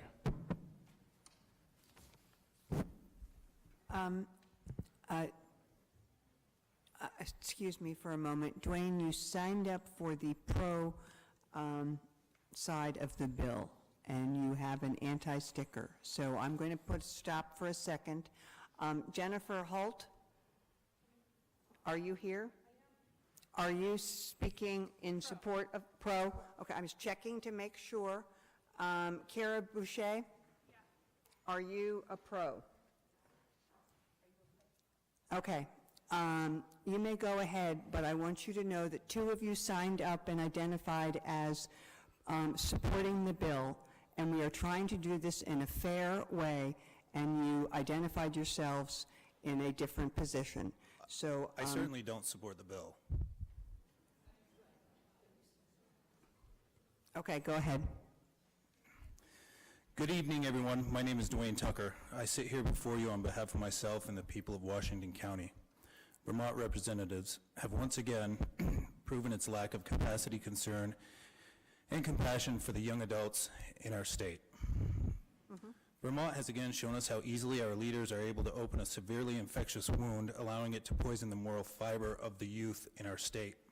The infection is the barbaric Age 57 abortion rights bill. My stance on abortion, although maybe confusing, is pro-choice, for reasons we all know of, for which I will not go into detail. I believe every woman, and only that woman, has the right to make decisions that impact her body. However, the concerning aspects of this bill are as follows. Chapter 222, Reproductive Rights, Section 9493, Individual Reproductive Rights. Every individual who becomes pregnant has the fundamental right to choose to carry a pregnancy to term, give birth to a child, or have an abortion. C, a fertilized egg, embryo, a fetus shall not have independent rights per Vermont law. No state or local law enforcement shall prosecute any individual for inducing, performing, or attempting to induce or perform the individual's own abortion. This means that your daughter, your niece, or someone that you might care about greatly, legally, no matter what age, can obtain an abortion without notifying or confiding in a sibling of a legal age, a legal guardian, or a parent. Let that sink in. Were you capable of making that kind of decision without any guidance or support from an adult you trusted at the age of 15? Could you imagine being a parent and not knowing that your daughter of 15 needs you more now than for guidance, love, and support at the moment more than ever before? As a loving parent, I wouldn't want to imagine how alone she would feel, or how an unsupported decision would haunt her forever. Thank you. Kathleen Lynch speaking. Jennifer Hoult, Wallingford on deck. We are all able to be here today because our mothers chose life. Motherhood means sacrifice, and it is a role that should be revered. I am here as a registered nurse with a professional Vermont state nursing license. Throughout my education, I was not trained in abortion, nor was it included in my national nursing board examination. Vermont is a small state. I may have cared for you or will care for you in the future. As a surgical nurse, I am privileged to keep you safe, provide comfort and reassurance. I collaborate with your surgical team and allay your anxiety as you receive anesthesia. What I am unable to do is assist in the termination of your baby. When we care for women of childbearing age, we often obtain a urine pregnancy test to plan for the safest care of the patient. If we find our patient is pregnant, we now have 2 patients in the operating room and must adhere to safety policies for both mother and baby. Anesthetic, medication, position, and considerations are discussed by the team to afford the best outcome for both mother and child. If UVM were a center where pre-birth surgical procedures were done, these babies would be recognized as our patients with hope for a healthy future. Healthy mother, healthy baby is the goal in maternity nursing.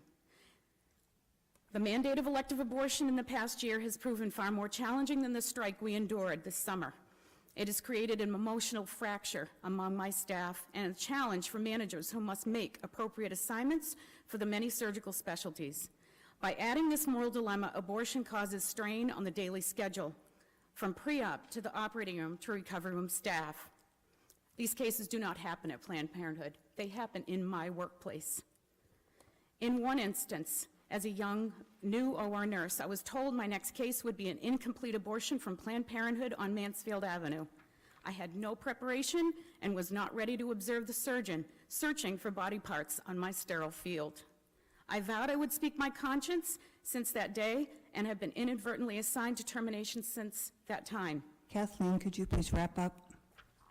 In one instance recently, I entered the operating room and the surgeon told me in detail, "I'm living the dream." I read the printed schedule, which stated termination for trisomy 21, which is Down syndrome. Thank you. The end of your 2 minutes is up. I have a son with Down Thank syndrome. you. Thank you. Jennifer Hoult speaking. Robert Haverick, Marshfield on deck. Hi, I've served as a prosecutor, children's lawyer, public interest lawyer, and legal scholar. I'm a certified rape crisis counselor, a certified family court and community mediator, and I'm a rape survivor who won several landmark lawsuits holding my father legally accountable for a decade of childhood rapes that began when I was 6 years old. I hold a degree in religion, and I'm a Christian. I strongly support passage of H57 consistent with the 1st, 8th, 13th Amendments and the right to liberty.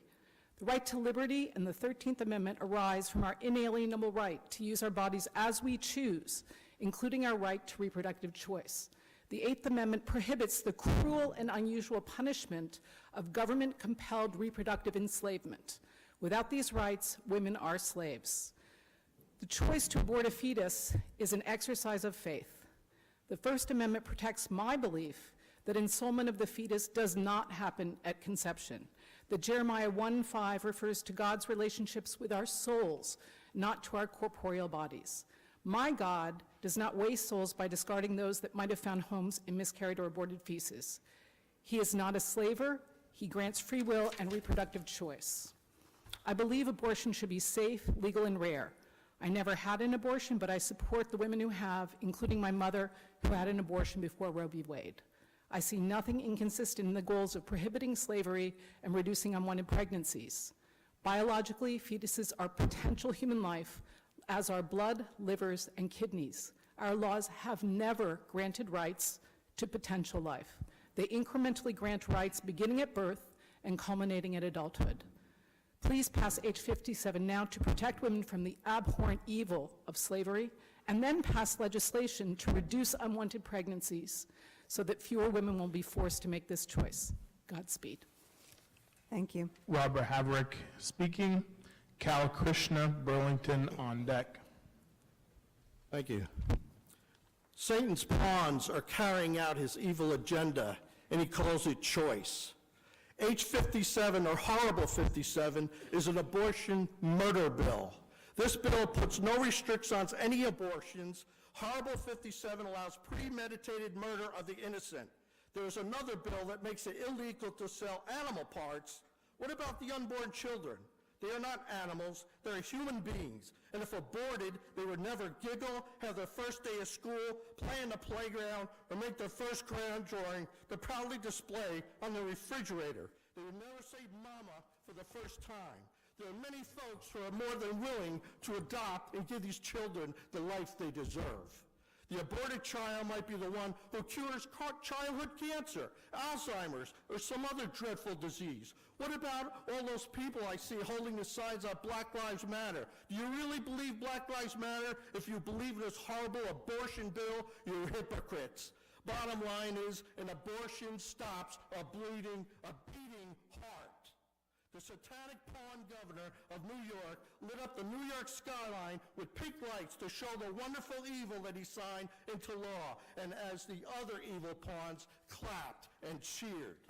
We are going to be held accountable for every thought, word, deed that we do in this life. The result is eternal damnation. That's the bad news, but don't despair. This is the good news. You can repent right now, believe on the Lord Jesus Christ, and be saved. There's still time. Jesus wants a relationship with you, not religion. I will be here to show you the way to the Savior who gave his life willingly on a cruel Roman cross. You don't have to suffer hell. I'm here to show the way to a wonderful and merciful Savior. Where the Roman soldiers were nailing to him the cross, he said, Father, forgive them. They know not what they do. I say to you this day, for God so loved the world that he gave his only begotten Son, that whoever believes in him shall not perish, but have everlasting life. Stand with God, not Planned Parenthood. Thank you. Cal Krishna speaking. Kira Boucher, Putney on deck. Thank you. My name is Callum Krishna. I'm the Deputy Executive Director of the Vermont College Democrats, and I'm proud to be delivering this testimony on behalf of the College Democrats of Vermont. Abortion is a fundamental right.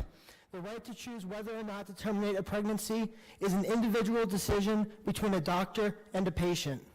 The personal right to have an abortion must not be regulated by a decision made in Montpelier, nor one made in Washington.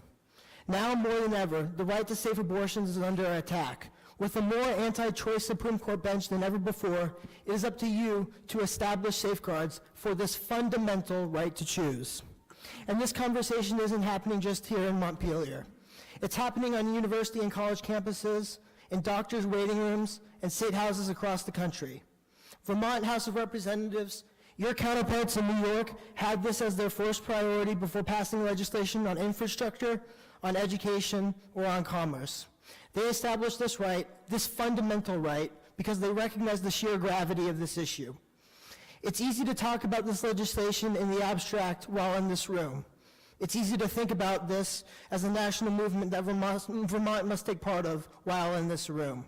But it's hard for many of you to visualize how this conversation would play out in college dorm rooms.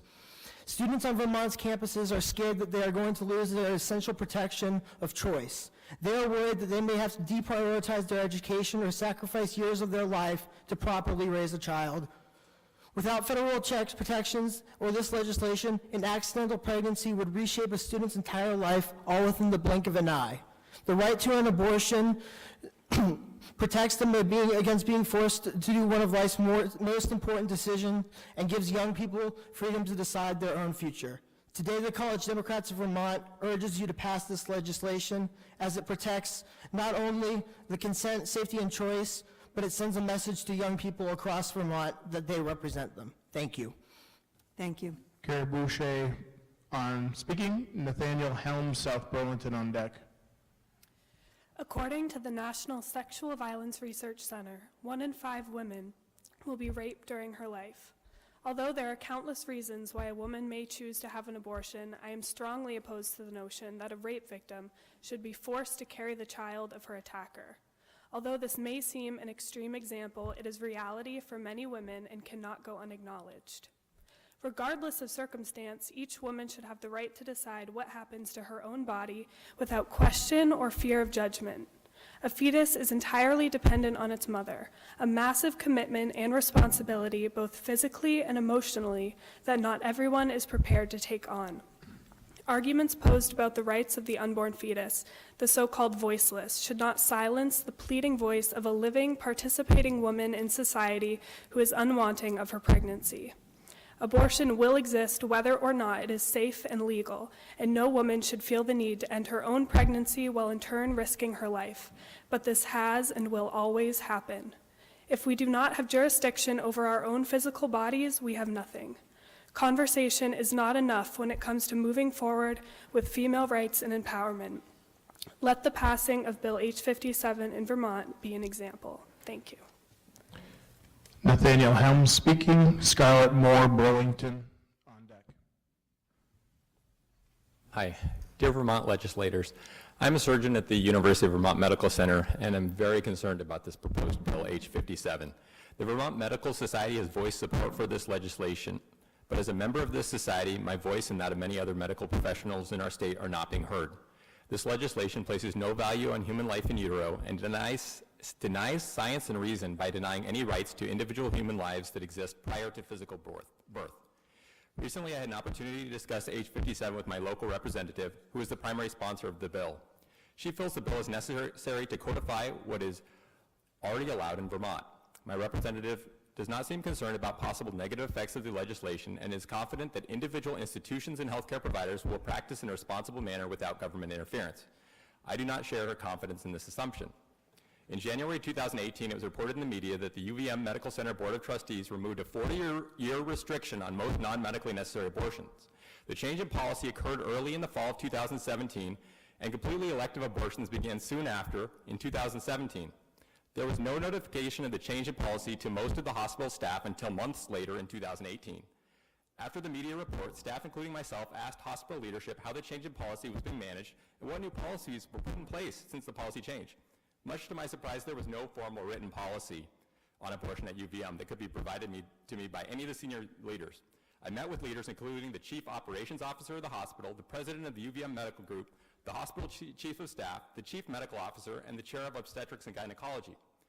I spoke with members of the clinical ethics team who told me that they wanted to be involved in the development of an elective pregnancy termination policy, but they were specifically asked not to attend any meetings on that topic.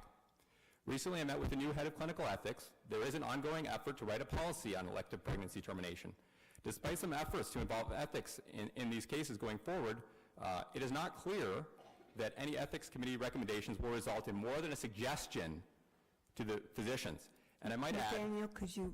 Yes, I'd just like to add, in my discussions with the hospital chief of staff and the COO of the hospital, there is a clear commitment to having no restrictions on abortion at the UVM Medical Center. Thank you. Above and beyond what Vermont law holds. Thank you. Scarlett Moore speaking. Jacqueline Becker, Fairfax on deck. I would like to start by saying I think it's incredibly important to recognize that that women have no responsibility to be mothers unless they choose to intentionally through their own agency and through their own autonomy over their bodies and over their lives.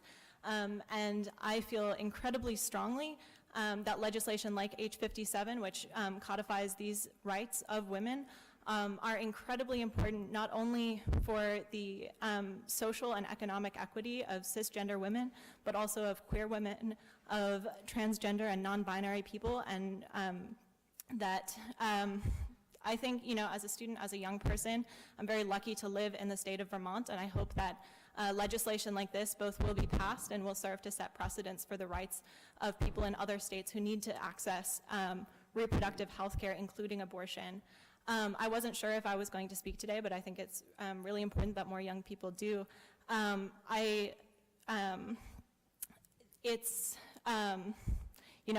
This can be a controversial issue. I think that for folks, who are not in favor of abortion, I certainly encourage you to make your own decisions about your own bodies, but never to infringe on my right to make decisions about mine. I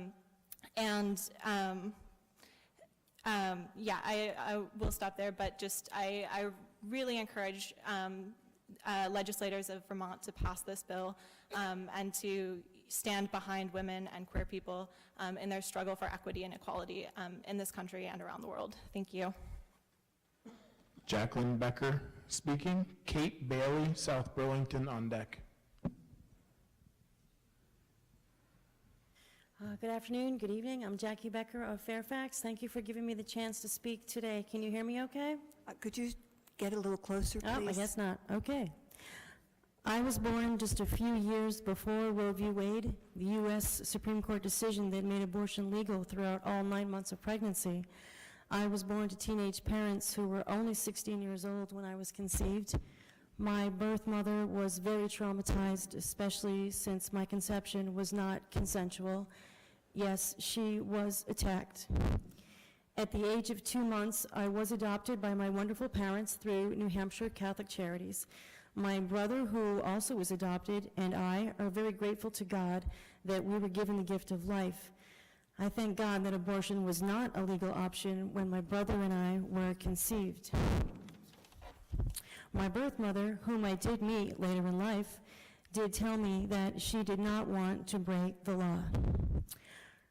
Due to the traumatic way I was conceived, I may not be here today if we apply today's standards of society, where women are told to, quote, get rid of the problem, unquote.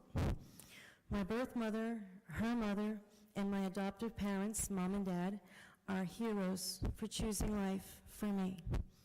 They each took a bad situation and turned it into good life, and life is always good. Since 1973, when Roe v. Wade became the law of the land, our society has been told differently that abortion is okay in some circumstances. I am one of those circumstances. There is no need to end the life of an unborn child. My life is just as valuable as those lives conceived in love. When you look at our ultrasounds, we look the same. Why should a child be given the death penalty for the crime of their father? Please join me in being a voice for the voiceless and say no to this bill. Thank you. Thank you. Kate Bailey speaking. Donna McSorley, Essex Junction, on deck. Hello, my name is Kate Bailey. I work at the Office of the Healthcare Advocate at Vermont Legal Aid, but I come here tonight to speak from my own experience and to ask you to support H57. This bill moves us from the status quo of passive reproductive rights to a proactive step towards reproductive justice, defined as the right to maintain personal bodily autonomy, have children, not have children, and parent the children we have in a safe, sustainable community. Last year, my dear friend gave birth to a beautiful baby boy at UVM Medical Center. A week later, she hemorrhaged and needed emergency surgery. The procedure to save her life after childbirth was called dilation and evacuation. It's a common procedure used also for surgical abortions. Similarly, in my 30s now, I have friends who have miscarried planned pregnancies. A treatment common for miscarriages is a prescription for misoprostol. It's a drug used for medication abortion. Both of these examples here illustrate that much of what goes into terminating a pregnancy is common in maternal health care. It's health care. There is nothing particularly special or scary about abortion as a medical procedure.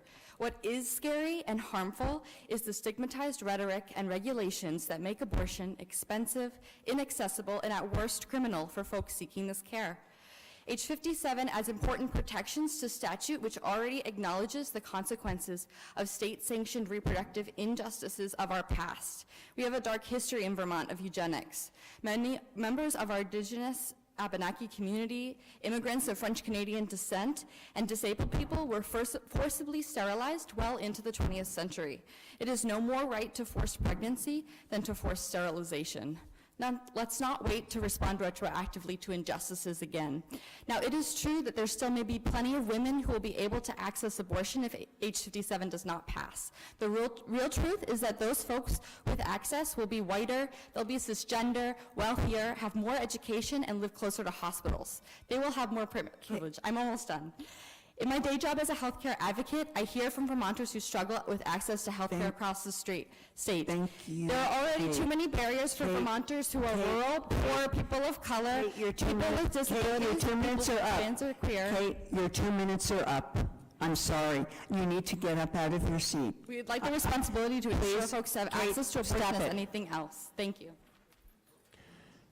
Donna McSorley speaking. Wendy Freundlich, Middlesex, on deck.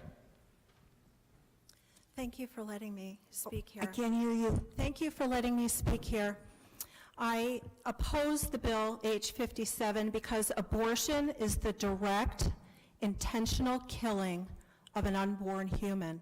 And I also oppose the euphemism that's used to distract us from this barbaric act, pro-choice.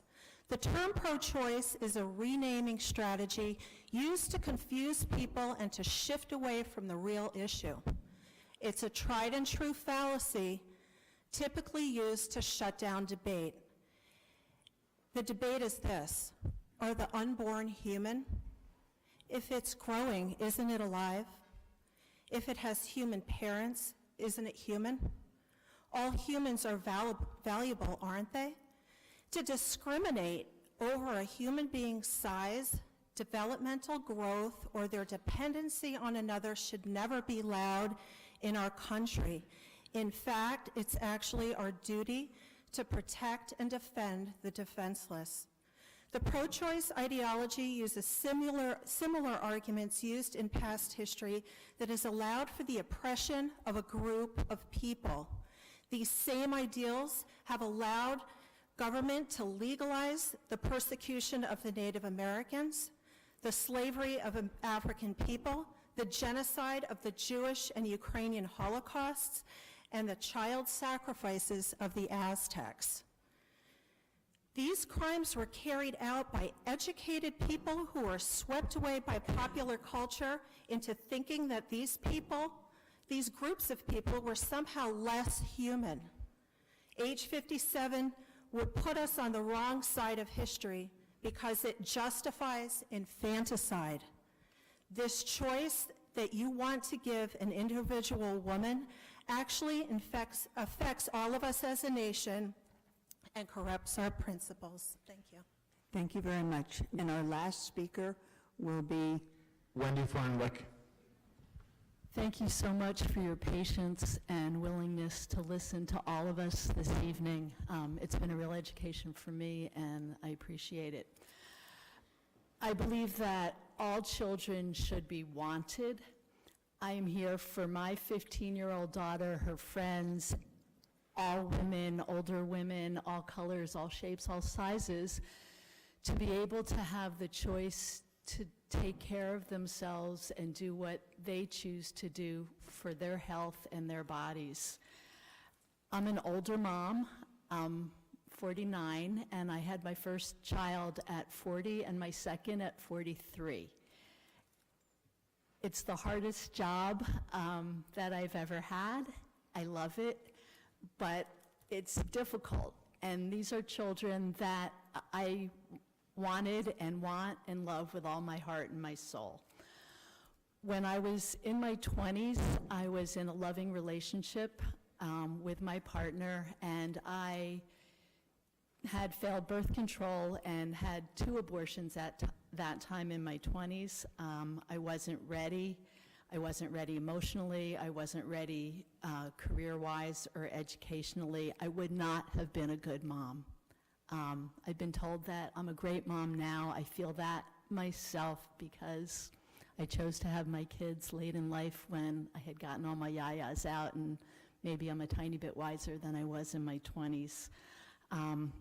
So I don't think I have anything else to say other than this is a health decision for women, and I trust that my daughter and her friends and all women can make that decision, and I support this bill because it scares me that now what's going on nationally and that we might lose this ability to choose for ourselves. So thank you so much.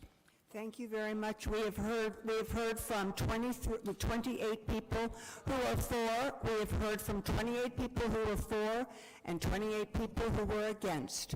2 people who were against this bill chose to go in the line that says you are there to support the bill, and so in the spirit of giving equal opportunity for both sides to participate, the fact that 2 people chose to sign up on the wrong side, everybody else, I'm sorry, the hearing is over. Anyone who is not able to testify, they are welcome to please submit your comments in writing. Thank you very much.